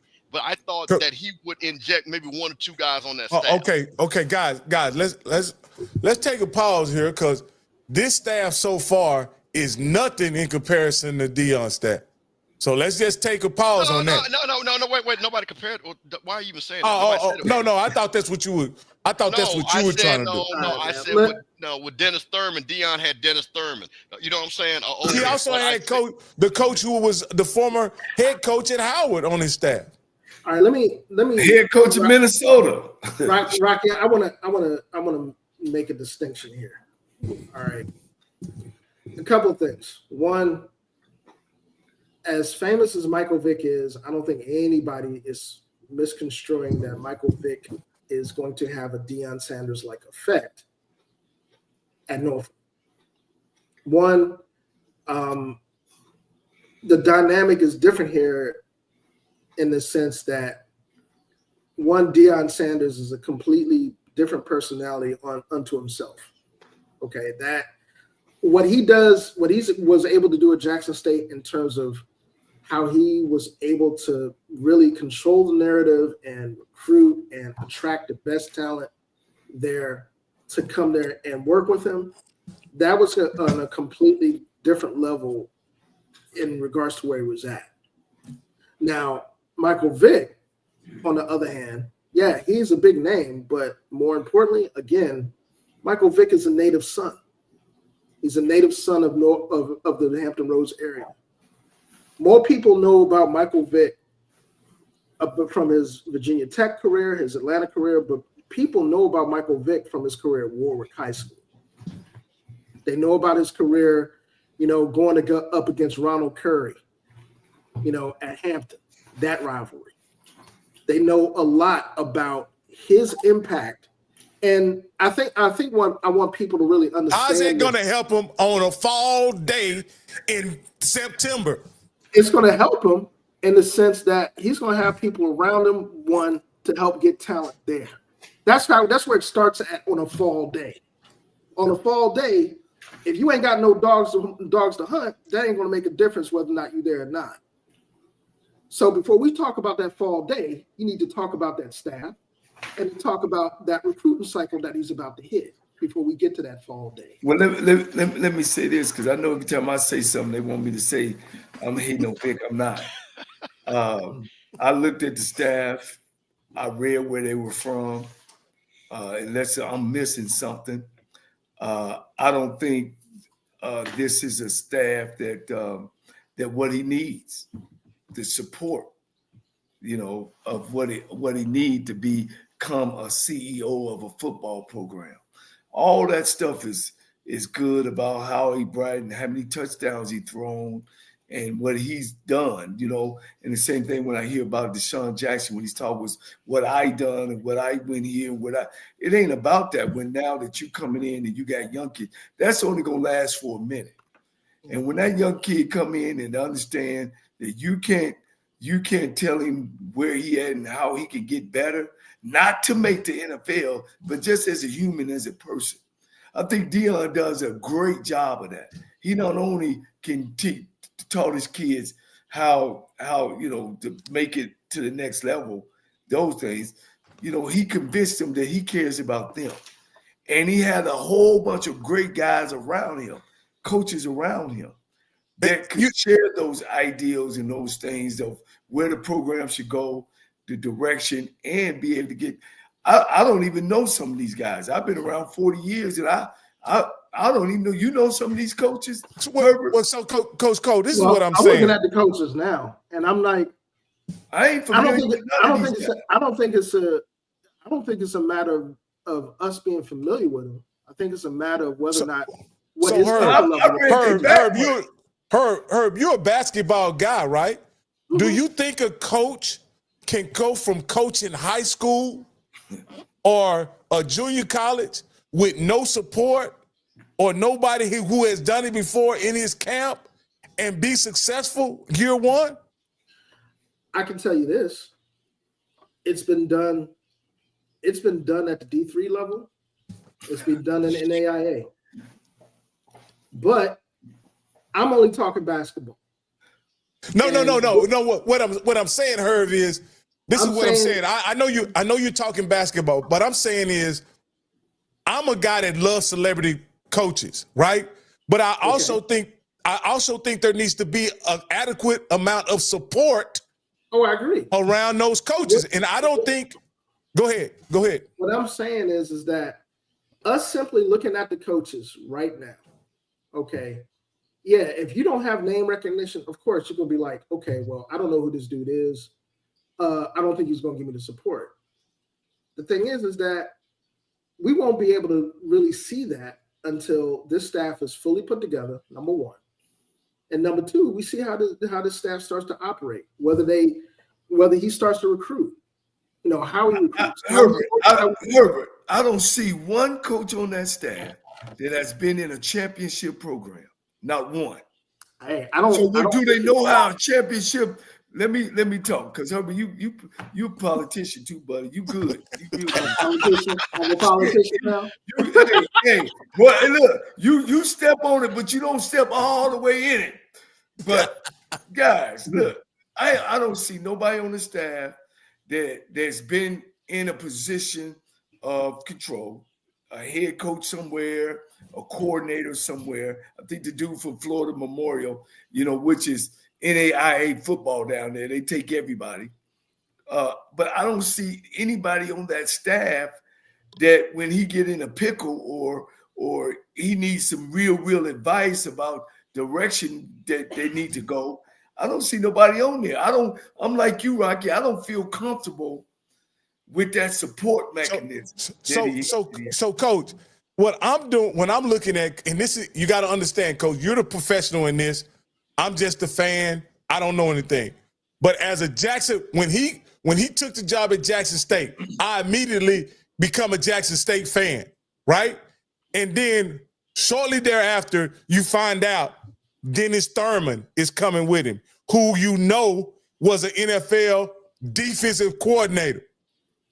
And he's a black guy that's a defensive coordinator. What does that say? A black guy. Hold on, Coach. He had Coach Flea from Howard, who was the head coach. He had Jason Phillips, who played with him with the Hawks, that coached at Baylor and everywhere else. He had T.C. Taylor, who had just won a championship in North Carolina Central with Jerry Mack, who's now at Kennesaw. So I'm looking that. Not to mention Brewster, the line coach or the tight end coach or whatever he was. Oh yeah, and then a host of other coaches that was just there paying their own way, coaching on the sideline. Yeah, I'll just say, I'm looking at the bios for these coaches, and I'll just say this: the one thing that appears to be in common with all of them is that all of them are former players. Okay, so the first thing, and look, I'll be the first one to tell you, you guys make some very valid points in regards to looking at it on the surface and saying, okay, yeah, I don't know what he's going to offer this staff. At the same time, I'm looking at one dude, like, for example, I'm looking at Mr. Smith here. Worked us alongside Gavin at Florida Memorial's team as co-defensive coordinator. Prior to FAMU, he served as defensive coach back at Ava Maria. That was the NAIA guy that Johnny was mentioning. You've got another Florida Memorial guy. Look, I'm looking at it like this. And I see a lot of similarities here in terms of what we're seeing in this staff, in terms of, what I saw on the basketball side in the hiring of Mr. Crary at Florida A&M.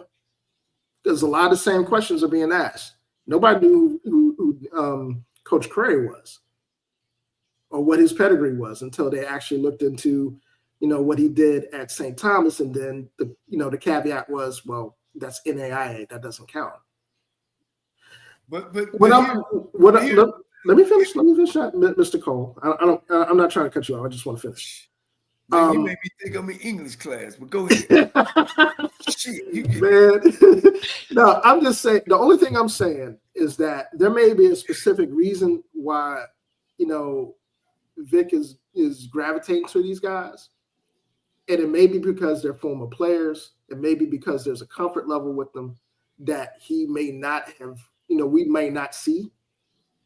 That's not an indication of how effective those guys are going to be or not. The only thing I'm saying is that there's got to be something else there that's going to be connecting. You hope there is. You hope. Look, I'm an Alabama State guy, so I'm not worried about that. No. What I'm saying, Herbert. No. I'm just talking about somebody who is observing a black man who has stewardship over a program. Just looking at their resume, you hope there's something else that you're missing, and that's all I'm saying, Herb. I hope there's something else there that I don't value that is of value. Okay. And Campbell, if you got something you got to say, go ahead. Well, I'm just going to say something because I know, Coach, this is more, I really want, people want to hear Coach.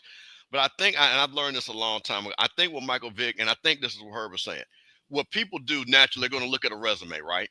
And they want to see accolades, they want to see experience. But it also goes to something about working with people that you feel comfortable working with, that you think you can complete a mission. And I think Michael Vick went that direction. He went with guys that I think that he might have a relationship with, that he feel comfortable with, because I think also too, people, and I'm not saying this is Michael Vick, but when you are new to something, you also like the fact that all of you all are moving in the same direction, because sometimes people that are very experienced that come in with you, you know what they do? Well, I didn't do it like this. I didn't do it like that. And sometimes, and I'm saying this is used to being a young manager, I used to say, I got you. I understand you have the experience, but this is a new way we're charting out. Now, what I'm going to ask you to do, if I need to make a left, I'm going to make a left, but we still going west. So that's the thing that I think Michael Vick looked into, is more so he got a group of guys that might not be resume heavy, but it's very clear to the point, like Herb said, played in the league, and it looks like he's going for a youth movement, the guys that can relate. That's just what I'm looking at, because I am shocked that, like I said, that it was kind of, I thought it would have been a balance. Again, NFL guy, hey, I'm going to come help you out, Mike. last rodeo. I'm coming down no matter what. So, Coach, what you got? Here's the deal, guys. See, that's why you don't hire somebody that's inexperienced. You got to hire somebody that got some experience, have been there, okay? Athletics is so egotistical. You can't worry about it. And the first thing a young coach, a young head coach do is hire his friends. We've talked about on this hire. I'm going to hire all the Qs. I'm going to hire all the Kappas. You know, but when it's 4th down and 1 and your Kappa friend up in the box talking about he gonna run a sweep to the weak side to the boundary and don't make it, damn that Kappa and we friends, damn it, we should have went some other direction.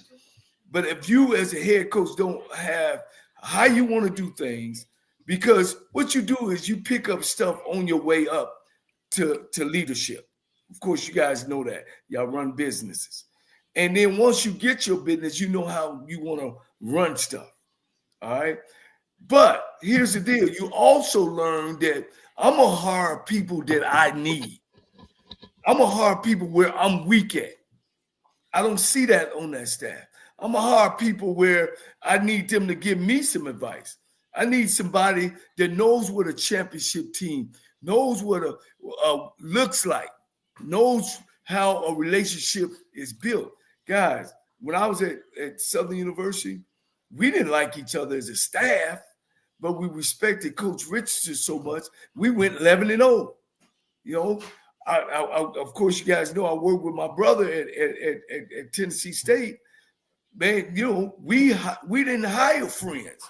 We hired guys to do the job, you know, and where you came from. But we had a plan on how it, because of our experience, how it looked, how it smelled, what to do, and where to go. And if you don't know those avenues, you got to hire guys. I hired Melvin Spears, had been a head coach.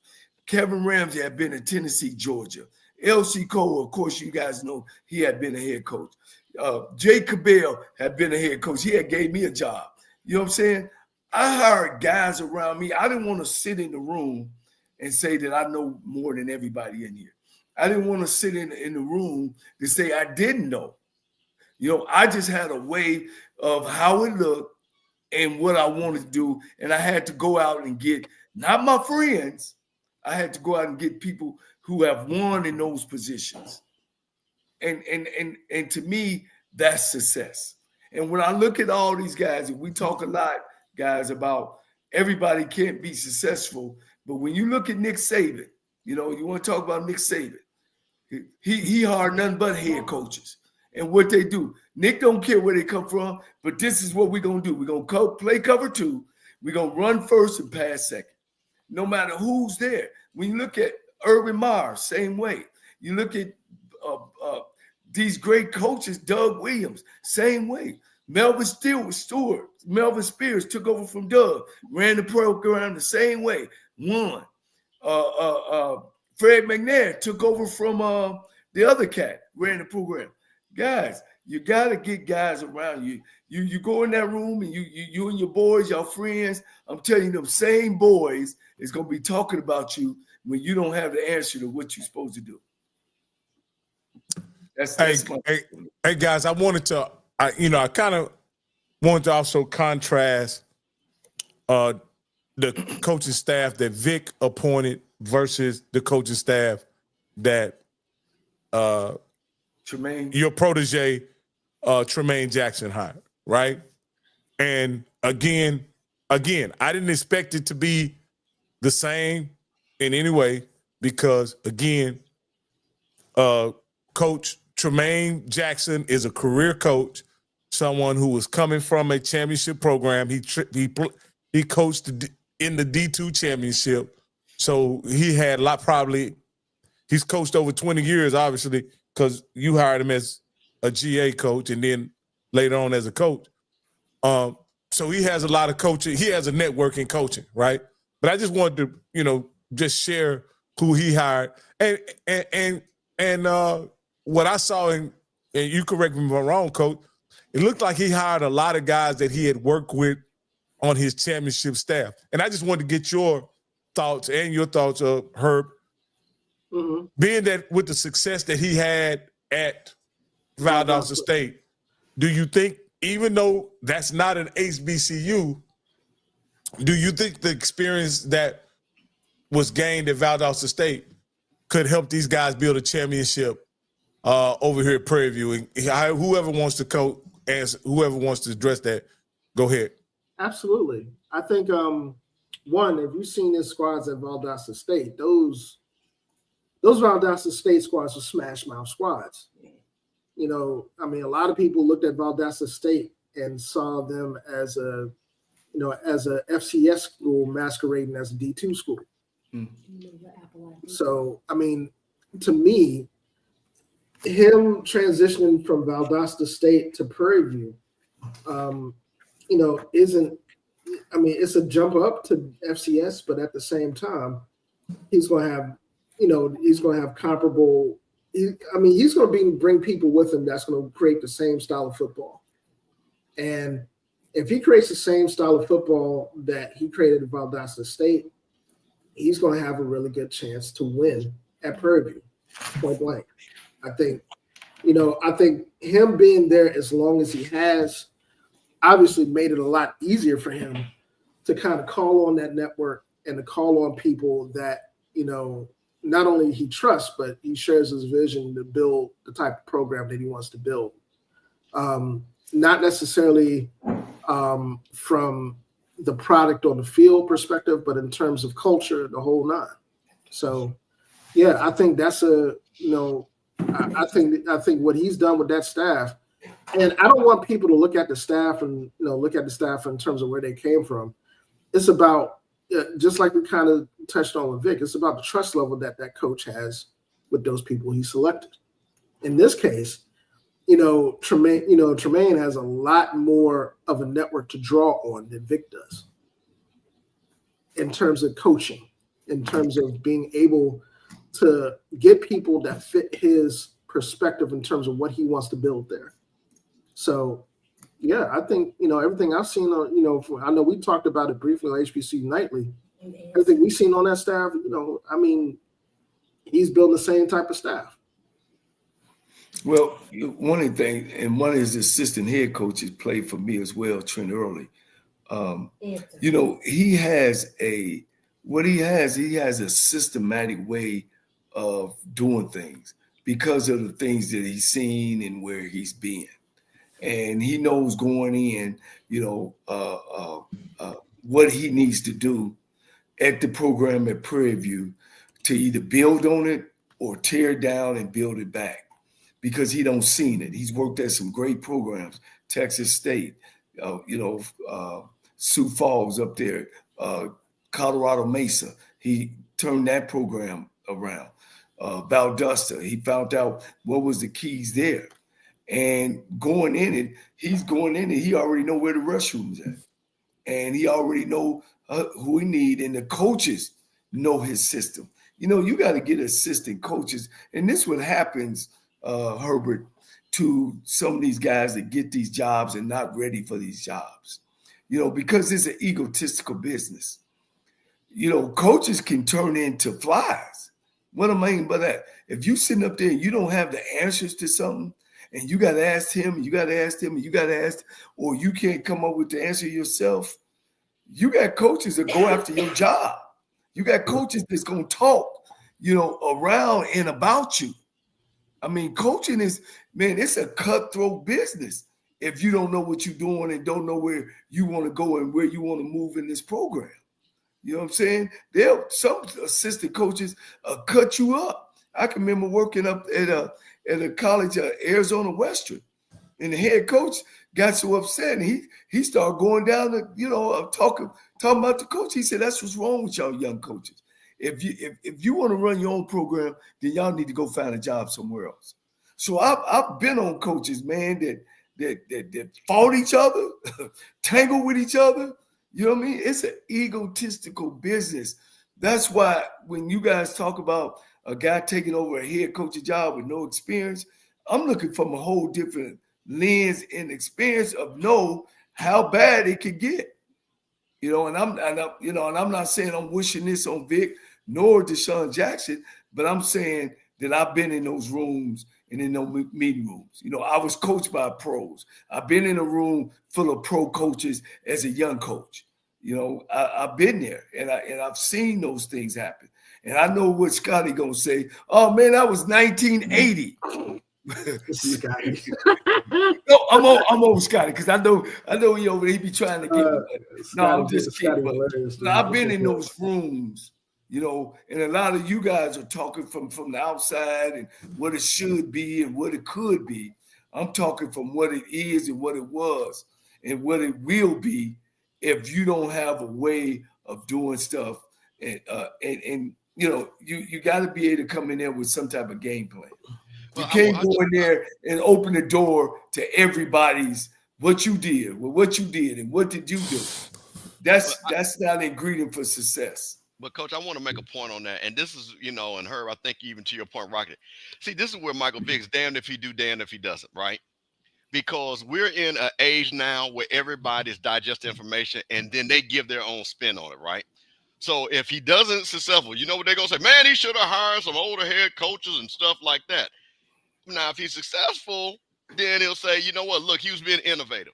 So I think I've always learned this. You got to make a decision one way or another, right? And if this is the way he feels is the way he's got to go. What I hope he does, he stands on it and understands that if he's going to go this direction, because to me, the route to go was the Eddie George route. You know what I mean? You come in, you got Jeff Fisher advising you, you got Hugh Jackson got in, and then you bring a couple of your boys in, Pip and Pearson, you know what I'm saying? Come on down and let me give you a job and stuff like that. I think that mix kind of helps you because one thing about me, and my uncle and my grandfather told me this, you ain't gonna know if I got $5 or $5 million in my pocket because I'm always gonna look $1 million. I'm always gonna let me look at Alabama State staff, Coach, from when Eddie Robinson joined. Everybody on the staff was a Q-dog. Oh, you from Alabama State, Herbert? You went to Alabama State? Yes, sir. Man, you don't know about them cold-blooded days. No, I'm just kidding. Cold-blooded days, man. But look at Eddie Robinson's staff. He hired all Q-dogs. Look at his staff now. You know what I'm saying? Look at his staff now. If you go back and look, I got some words. I got some words about that. About some of that. Go ahead, Coach. You can explain that, but you Alabama State guy. Yeah, I'll just say this, man, I'll just leave to say that I was disappointed in what I saw offensively from Alabama State this year was a mass understatement. I'm not going to sit here and say that I understand exactly, how that came about. But that first game, I've never seen a season transform after the first two series of the first game of the year. And that's exactly what happened with us. First two. We were at that. Coach Cole and I were at that game. Yeah, the first two offensive series. I think I share the sentiment of every Alabama State fan that was looking at those first two offensive series. Like, what in the blue hell are you doing? Them Alabama State folks still hurt, boy. They thought they were going to Celebration Bowl. Man, them boys still hurt down in Montgomery. You know what? You know what, Herb? I'm hurt too because I said this the week after that game, and Coach Cole wouldn't go as far as to say it because he's a practitioner in the profession, but I said it as a fan. That was coaching malpractice at the OBC and what I saw. It's hard to defend, man, because and not to say that defensively. Look. Defensively, I have no doubts about Eddie Robinson's ability to consistently have defensive squads. Even though with this the DC rolling out, we're going to have to take a closer look at that. The secondary coach as well. Yeah, secondary coach as well. But where are they going, Coach? Where are they going? The DC went to UAB, and the secondary coach went to Kennesaw. Right. And, wow, they don't put out about 3 or 4 professional defensive backs. Your guy went to Kennesaw, Coach. Yeah, the one we had on the show. Yeah. James Williams. Yeah. Yeah. So I think this year is really going to be where the rubber is going to hit the road to see whether or not he can replicate a lot of what all we're the seeing. Q-dogs are going now. He got Kappas. Oh, hilarious, man. But I think, to that point, I think seasons like that, and I think this ties into this discussion, it's going to force you as a staff and as a head coach to do a couple of things if you're really about that job. It's going to force you to sit down in the offseason and really reevaluate, one, what do I need to do, and how far do I need to go in order for this product to change the right way? But again, in Bama State's case, I'm not sure what that means. I'm not sure if that means, you take the complete decision-making process out of hands for the offense and just leave with your offensive coordinator, although your offensive coordinator really, yeah, I'm going to leave that alone. No, but Herb, I think I think coach has to hire somebody he trusts. Like, to me, that's the elephant in the room, is that he has to hire somebody that he trusts to carry out his philosophy. Yeah, I agree. But I think go ahead, John. No, I'm sorry. You wasn't real. The new office coordinator was a new coordinator coming in. Yeah, exactly. And now, his biggest decision now is what he's going to do on defense. Because if you bring a new defensive coordinator in, what is he going to do? Is he going to run what y'all run, or is he going to run what he knows? That's going to be a big, big item for him. And now, of course, everybody know he didn't really have a lot of head coaching experience when he came in. So he really getting his experience from being a head coach and not being able to see things happening. It's going to be real tough on Eddie this year. But I think we didn't mean to bring you in and give you that misery by Alabama State. I know y'all had high hopes this year. So. But even when we were walking down, Coach, when we went to the spring game, Coach, it wasn't far before you were able to identify somebody who had been a head coach already in the SWAC. I can't remember the gentleman's name, but you said, hey, that guy used to be head coach at, was it Bethune-Cookman Campbell? That guy. Yeah, Jenkins, the one that came. No, but you Campbell's the one that pointed out. Yeah, that guy he's on the staff at Alabama State. Yeah. Oh, you talking about Simmons? No, he was the head coach. The guy before Woody, Coach Woody. Sims. Yeah. Coach Sims. So what my point, what I'm saying is, even he at some point hired a more experienced guy to run his program, and I think he was the chief of staff for him. So I think the only thing I'm saying is experience matters, and I hope that that Vick is able to get some guys who know what playing in the SWAC and playing at that level is all about.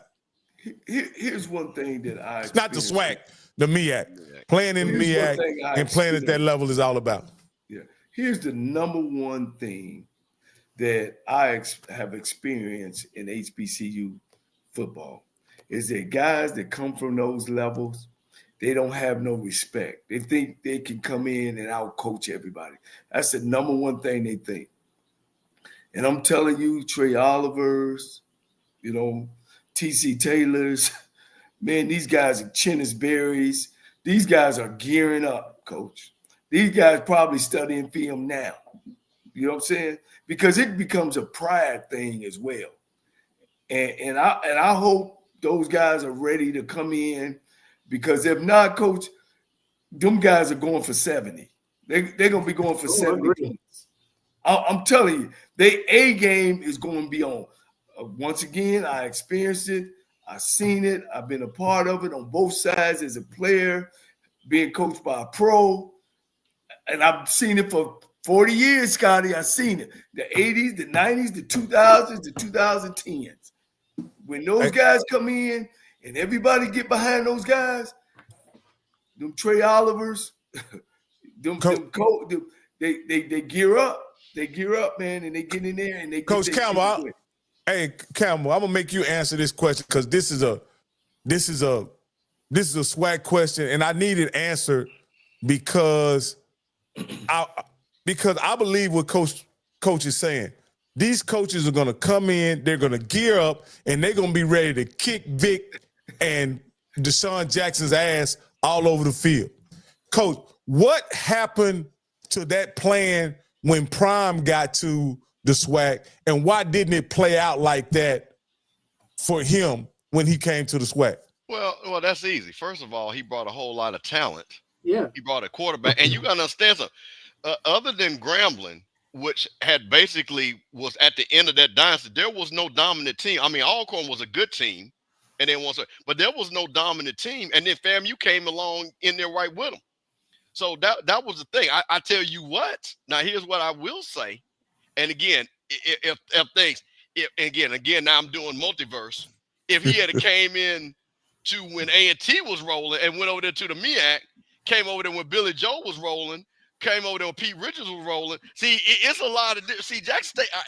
Rob Broadway, LC Cole, Vick Comedy. Yeah. So when you're talking about teams that had built teams, because like I say, I got to give the people at A&T credit. Those A&T teams, if he had came in there, that was going to be some head knockers. You see what I'm saying? So I think he came in, like I said, I'll tell you this right now. If they would have played, again, the Grambling team when Kincaid was in that junior senior, and I'm talking about Shadur's freshman year, because he wasn't seasoned yet, that Grambling team would have whooped him. That Grambling team would have whooped, because they had that much talent on that team. But again, he came in at the right time. He had a quarterback. He brought in all the talent. But here's the thing, Rocky. And unfortunately, and this is what I got to give TC Taylor credit. When all things were even, he got to the Celebration Bowl. What happened? Yeah, and I think that's what happened. I can't argue with what happened. Yeah. So even with that, it showed. And let's be honest, the two things about it, and like I said, this and people from Jackson State are upset. This is why you got to give TC Taylor credit, because the coaching. Hey man, the guys from MEAC all got together. With Buddy Pugh the first time, and they made a joke about it. They laughed about it. They got together. We're beating, to your point, Coach, of saying we want to beat this guy. Those guys got together, got on the camera, and said, "Oh yeah, we was with Buddy all week." Hey, Herbert, you remember Stump Mitchell Bishop? Yeah. At Southern. Yeah. At Southern. I remember. When I was head coach, we all talked. Everybody tried to put 60 on him. He was the head coach at Southern. He was the running back coach from the NFL, came into the league, and every time when they he's a legendary running back coach. Let's just go and say that. Exactly. Stump Mitchell. Coach, we stomped him. We stomped him. And I'm telling you, all those pro coaches that come in, and now the thing with Vick and Deshaun, they coming over there messing with Trey Oliver and Chittis Perry and Wilson, coach. And then they got to play some white PWI schools. And Rock, can I share my screen? Am I able to share screen? Yeah. Let me see if I can pull this up, because this is what's funny about this. And we were supposed to have Coach Sewell on, but let me see. I know, man. I got to call Coach, man. My phone just done went out. I ain't been in contact. Okay. But can you guys see that? No, you're gonna have to put it on the screen. Well, all right, there you go. Okay. I got you. Now this is Coach. He said, "I'm looking forward to the competition. It's a moot point if we don't have good showings against these teams. I just hope they don't assume we are sweet because we didn't play or have long careers in the league." And the topic, HBCU coordinator eager to face Michael Vick and Deshaun Jackson. And I don't know how many of you all know Coach Sewell. He is very active on social media. Let me tell you about Coach Sewell. When I met Coach Sewell, I'm a kind of coach, guys, if you really didn't know. I like cocky guys. You know what I mean? I want to go to war with them. I want to get in the damn pit with them and know they got my back. That's who Coach Sewell is. Well, when I first took the job over at Texas Southern, we were speaking at the Labor Day Classic thing, and I was talking about, and Frazier, and they bringing all these Washington, D.C. guys, and I'm getting all these Texas guys. So we get to the game. Man, do you know, man, they had to keep them cats from jumping on me. I'm like, man, what are you? They, because they from the East Coast, and they took it personal. And Coach Sewell, he was a young coach, man. I mean, yeah. We'll see. And coach, they beat my ass. Let's say that. They beat my butt. You know what I'm saying? They didn't know what kind of guy I was. So finally, we went to a coach convention, and we got a chance to really meet, me knowing them and they really knowing who I am, man. And man, this guy, Coach Sewell, is a high intense guy. Hell, coach, he a high intense guy. So man. you think about this is what he posted in public. You see what I'm saying? He did not hide that. Yeah. So like to Coach's point, they are already, and this is listen, not being fun. This is Morgan State. So what do you think South Carolina State and Central are thinking? You know what I'm saying? Yeah. So they're like, wait a minute, because see, and let's be honest, and Herb, this is you guys' side of the fence on this side. People have already pushed Morgan and Howard all the way down. You know what I mean? Deshaun Jackson and Vick and them are going to be challenging South Carolina State. And these guys have pride. So they go up on there like, wait a minute now. We've been in the conference. Yeah, first and foremost, I don't buy that for a second. One, just knowing, Coach Wilson and that staff in terms of what they did at Bowie State before coming to Morgan. And I mean, the defensively, those guys have been there. They're ahead of schedule where they need to be at defensively. It's on the offensive side of the ball where Morgan has, run into issues, whether it's trying to find a really good quarterback or trying to establish an offensive identity. I think, and to be quite honest with you, I think they're a lot closer than people think they are. But yeah, I mean, I don't buy that for a second. I don't buy people that are talking that yang about, they're going to come in and run rush off out of the league. They, y'all creating a quagmire for these guys that you don't want. I mean, it's just to me, and that's the thing about the MEAC in particular and the SWAC is that, for all the heat that these coaches take, for what we see on game day, these coaches get in the film room and plan and game plan and do the same type of work that everybody else does.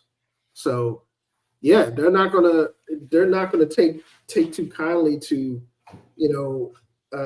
media, social media pundits that are going to be like, well, yeah, we're going to come in and just wreck shop. That's not going to work. Yeah, let me ask Coach Cole this. Coach, hold on. I do want to take just 1 second to apologize to Coach Sewell because my phone was out and I got to go buy a new one. I don't have any information, and he was supposed to be on tonight, and so we got to make a special day for him to come out because it's real important to me that people meet this guy. I mean, like I said, I think he's a heck of a coach.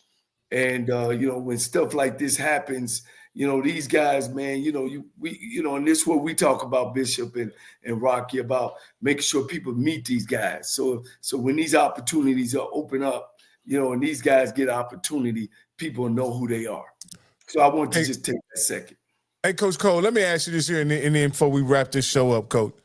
Yes. We look at Mike Vick's staff, and you mentioned this, Coach, and I can't say it as eloquently as you said, but you say with 40,000 people breathing down your neck, 4th and 1, having to make that call. How important is experience in that situation versus being inexperienced? Well, because you got to make the right call.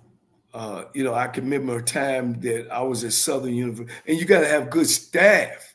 I was at Southern University. We playing South Carolina State. We down on the 11-yard line. All right, and it's 4th and 1. All right, and we're down 6-0. And instead of going to run the play because we were in our hurry offense, we went to go out there. I told the offensive coordinator up top, I said, hey, let's call timeout. So we called timeout and we talked. I said, hey, guys, these guys are tired. Man, they're aggressive defense. Let's go out there and just go freeze. Let's just go freeze. If they jump off sides, we got the first down. Now we can go on in and call a play and get on in the end zone to win the game. Or do we run the play? Well, they went with it. Mark Orlando and Coach Richardson, our coach up underneath. We ran up. I said, we're going to run up and we're gonna call freeze. We went up, called freeze. They jumped off sides. Now, instead of 4th and 1, we 1st and 10. We go on to win. We go and win the championship 7-6. You know what I mean? But you got to have been there and have done that. You know what I'm saying? And sure about what's going on as far as when the game is going on. And you got to be able to have guys in position who have been in those situations. And if you ain't never been in those situations, then those thoughts and things don't come to you. We talked with Chris Dishman, when Texas Southern had the ball at the 10-yard line, instead of running out of the end zone, and they're up 7 points, he decided to try to punt it and never thought to run out of the back of the end zone. You know what I'm saying? And give them the 2 points. And then now they got 30 yards. We go on and kick the ball to them. Then now they got 30 yards to score. Coach, you still ain't got over that, Coach. No. I know that hurt. I know that hurt him. I know he's still thinking about that. People still talking about that. So those things, how important it is. And just about warm up, just about recognizing when you're losing your team doing practice, in the summer, hey, coach, they kind of drag it. You know what I'm saying? Hey, let's change directions. Let's give them a day off. It's just so many things and so many decisions that you got to make, and having good people around you who have seen it, done it, been there, then to make those right decisions. You can't make decisions off emotions when you're trying to move a team and trying to move 100 people in one direction. You got to make them off of facts and that you've been there. That's all right though. Scotty said the coach ain't calling the governor ain't calling you, coach. He calling Deshaun Jackson, the governor, coach. Yeah. You ain't on the Breakfast Club, coach. Herbert, Deshaun Jackson on the Breakfast Club. That makes a difference. Herbert, you hear all that? Deshaun, he met the governor, took a picture with the governor, and he gonna win 10 games. Listen, I'm trying to tell you, I've been you see this head shaking, right? Hey, listen. Hey, my son, my YouTube son say, listen, y'all better listen. The Breakfast Club, the governor, getting guys from California is gonna make a difference. And old heads like Johnny Cole, who had a rotary phone, is too understand to know how the game is told. So Herb, before you go, Herb, how long a leash does Deshaun Jackson and Michael Vick get? To be quite honest with you, I think Dell State is not in a position to not give him at least 2 or 3 years. They're at the bottom. So, especially in this first year, if they show any sort of improvement, yeah, it's got to be at least 2 or 3 years. I think Michael Vick is probably going to get a little bit longer than that, primarily because of what he means to that community and what he means to Norfolk. Because I'll be honest with you, the fan, the community pressure on the school to give him what he needs is more than I've seen in a long time for anybody. Wow. That's been in that coaching position. And anytime you could go on the local news and Wavy 10 or in Newport News or Williamsburg or Chesapeake, and you got the community talking about, I hope we get everything that we need to support Mike.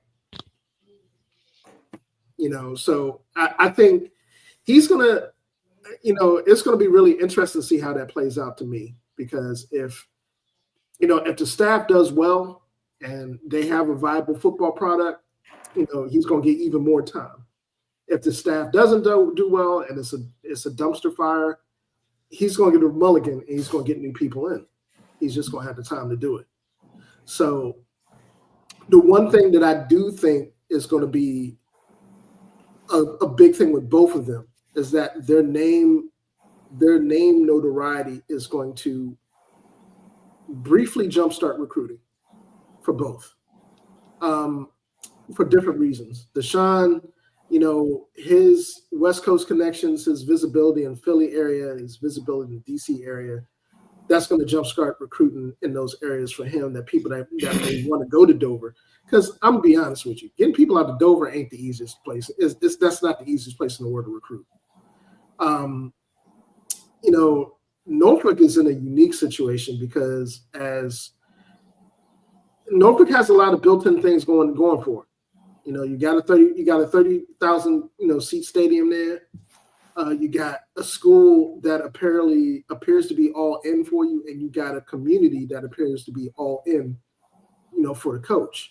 On top of that, you got a name in that area where you could sneeze in a high school, anywhere across the bridge in the peninsula and recruit a kid if you want. Yeah. So I think those are going to be the things that stand out to me. All right, Herb, man, I appreciate you staying on with us, man. It was a blast, man. Hey, man, you got to come back and we gonna revisit those regular season predictions and let you redo it for the tournament. Hey, and get brushed up on the ladies' side of the house so we can take a deep dive into what they're doing as well, brother. The women, yeah, because we're gonna interview a couple girls. I've interviewed Reed before and interviewed a girl at Alabama A&M and those swag people. So yeah. Let me preface this before I roll out, man. For those of you guys been following HBC Hoops Weekly and HBC Nightly and this platform, man, thank you. Because I'm just humbled that I have that to offer. So just stay tuned to my keep up with our social media feeds. I'm also on Blue Sky as well, doing the same thing that I'm doing on Twitter. And the HBC Hoops Weekly podcast will finally get season 2 started again on Tuesday. We got a new host, new format, and you guys gonna like who's there. In the meantime, stay tuned to HBCHoopsWeekly.com for all written content regarding HBCU basketball, recruiting news. We got a fan forum over there. Just come and join us, man, because we're trying to build a community over there as well.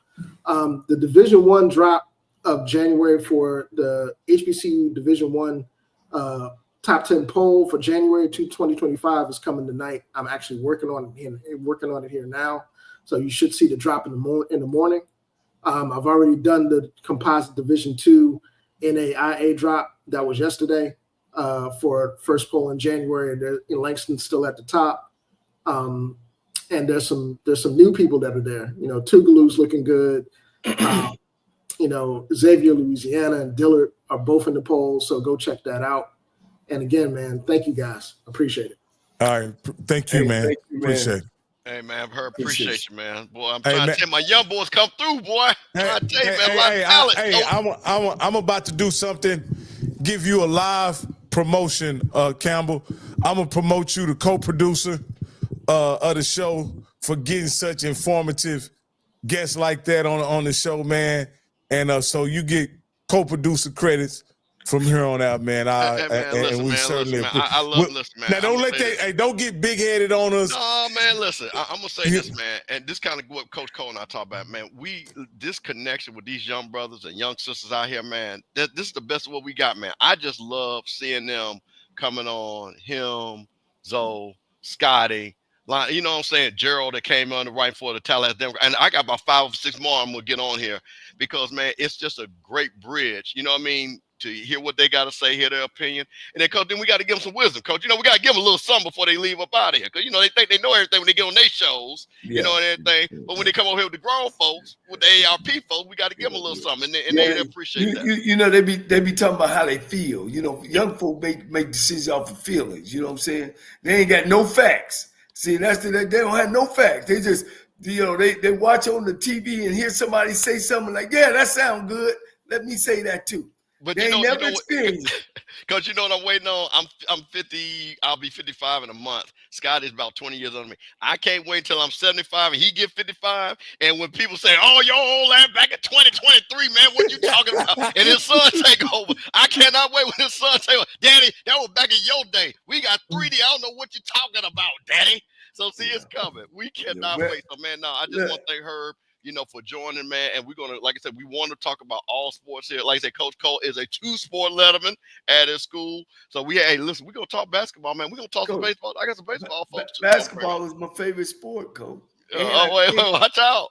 And I took an 8th grade team down to Miami, Florida, and won an AAU national championship, Coach. Y'all gonna make me run and get my trophy.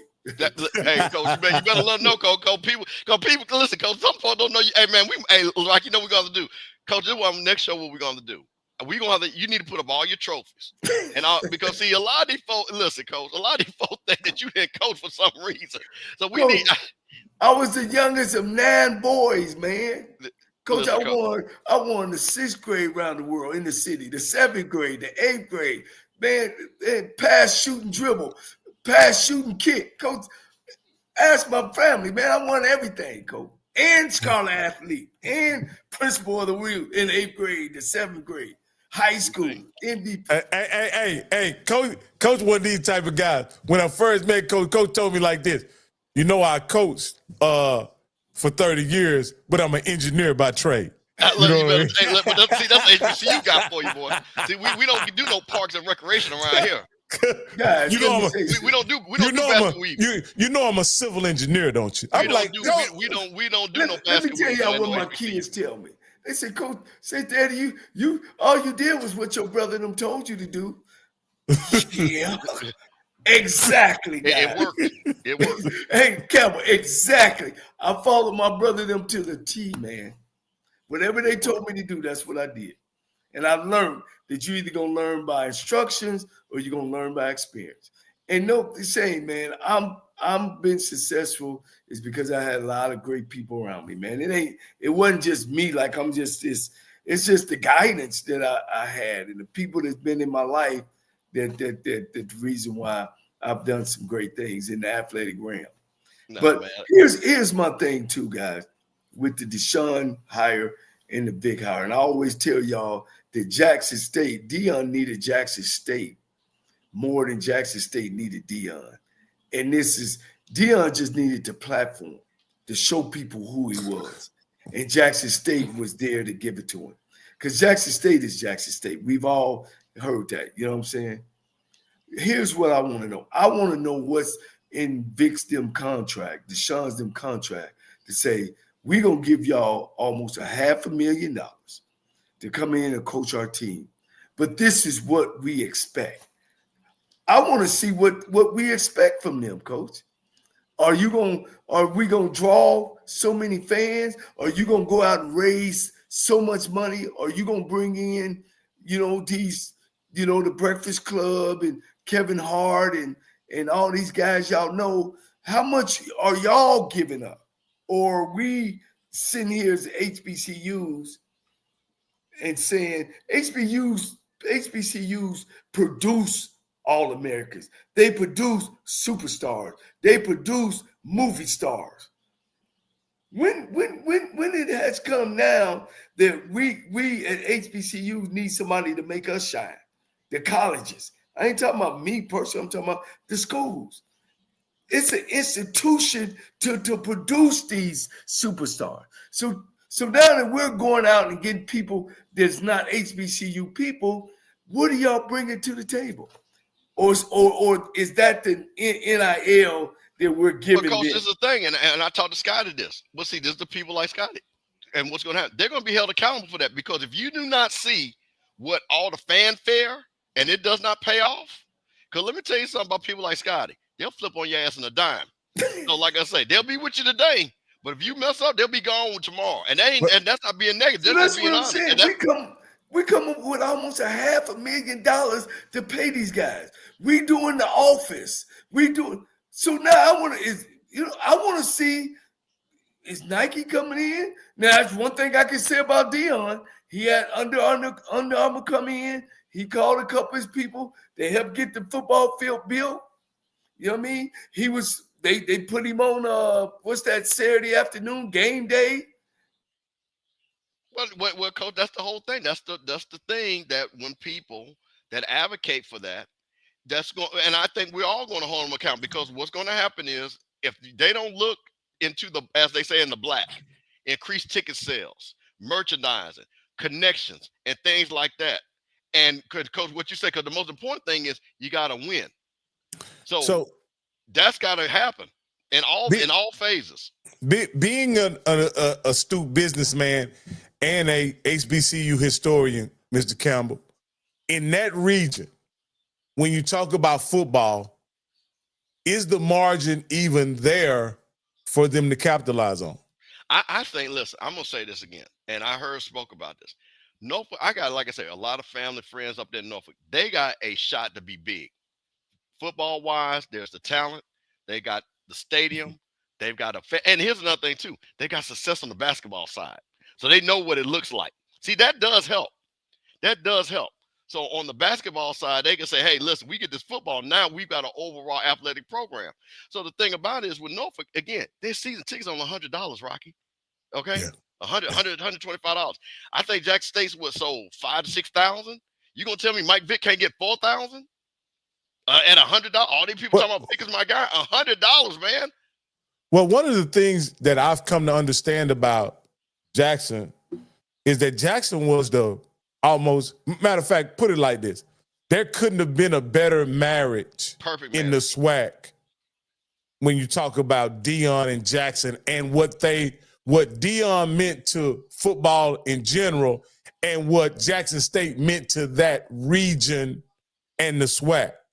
You couldn't have had a better fit. And like you bring up, it was a cultural thing that just fit. Being from Florida, him being from Fort Myers, Tallahassee, and how that just molded so well with the people of Jackson. It was something they almost were familiar with and had some kinship with immediately. 100%. So I think, again, and this is where it goes back to the challenge of Norfolk State. And again, here's the thing. I always tell people it takes time to get a lot of merchandise stuff, because if you don't believe it, I'll give you a perfect example. Did Disney have all the Black Panther stuff ready when that came out? No. And this is doggone Walt Disney. So you got to understand, it takes a lot of lead time to get certain things prepared. But what I will say, and what they should capitalize on, are the simple things: the ticket sales, the sponsorships, the engagement with the fan community. Those are things that you don't need no 6-7 month runway. Those are things that are immediate. So for Norfolk, again, I'm looking for them to really sit back and say, hey, we should have a goal. To me, they should have a goal of 2,500 season tickets, just minimum. Because if they get 2,500 season tickets, that's half a big salary right there. Yeah. Now, this is I'll let you respond to this. Because I agree, because to be honest, I agree. Yeah, FAMU, yeah. Now, I mean, that would be a whole nother level too. But the reason why it would have been Jackson State first, FAMU second. So now I agree with E8. But the reason why Jackson, because of the stadium, and you could put 40, 50,000 people in there, and they were already putting 30,000 there without blinking. So that was the thing about it, what gave it that magnitude with Prime. So but to Norfolk's thing is that if I'm them, I am getting with Michael Vick. What do we need to do to sell tickets? Because that is money in hand. That's how you build infrastructure. Because if you got cash on hand, guess what? If I got $500,000 in the bank, I can go get a loan for $2 million.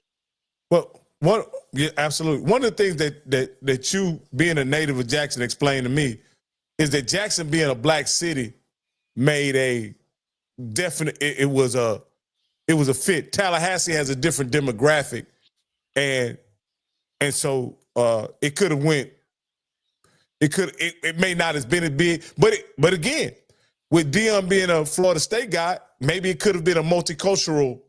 Well, no, I see. People keep saying, listen, man. I'm gonna say this again. I'm gonna say it for white folks do white folks stuff. Okay, you need to stop acting like that, bro. They don't care. There are people that don't know who Beyonce is. Okay. All right, so listen, we can't stop worrying about. Now, you'll get the casual, and when it gets to a big level, of course, they show the white people, coming to the Jackson State game. But really, the thing like in Tallahassee, it's enough black people to sell that stadium out. Get them first, okay? Okay. Get them first. Sell that out. Same thing in Jackson. Jackson's got plenty of black folks before they worry about any white people. Same thing in Baton Rouge. Baton Rouge don't need no people from LSU to come to their games. I'll give you another thing, too. Texas Southern and Prairie View. They don't need white people coming in. They just need the black people that attend those schools to come to the game. Absolutely. Absolutely. Okay. They don't. I know Prairie View, for instance, they don't even. I mean, of course, they want the Texas A&M support, but I'm just talking about the people that graduated from Prairie View and being successful. If they got behind the Prairie View, I'm not saying the way that they should, because everybody does what they want to, but if they were more involved as far as supporting, they could have something Crazy, gargantuan over there. You know what I mean? Because you see the makings of it when you go there for homecoming. It's a sensational homecoming.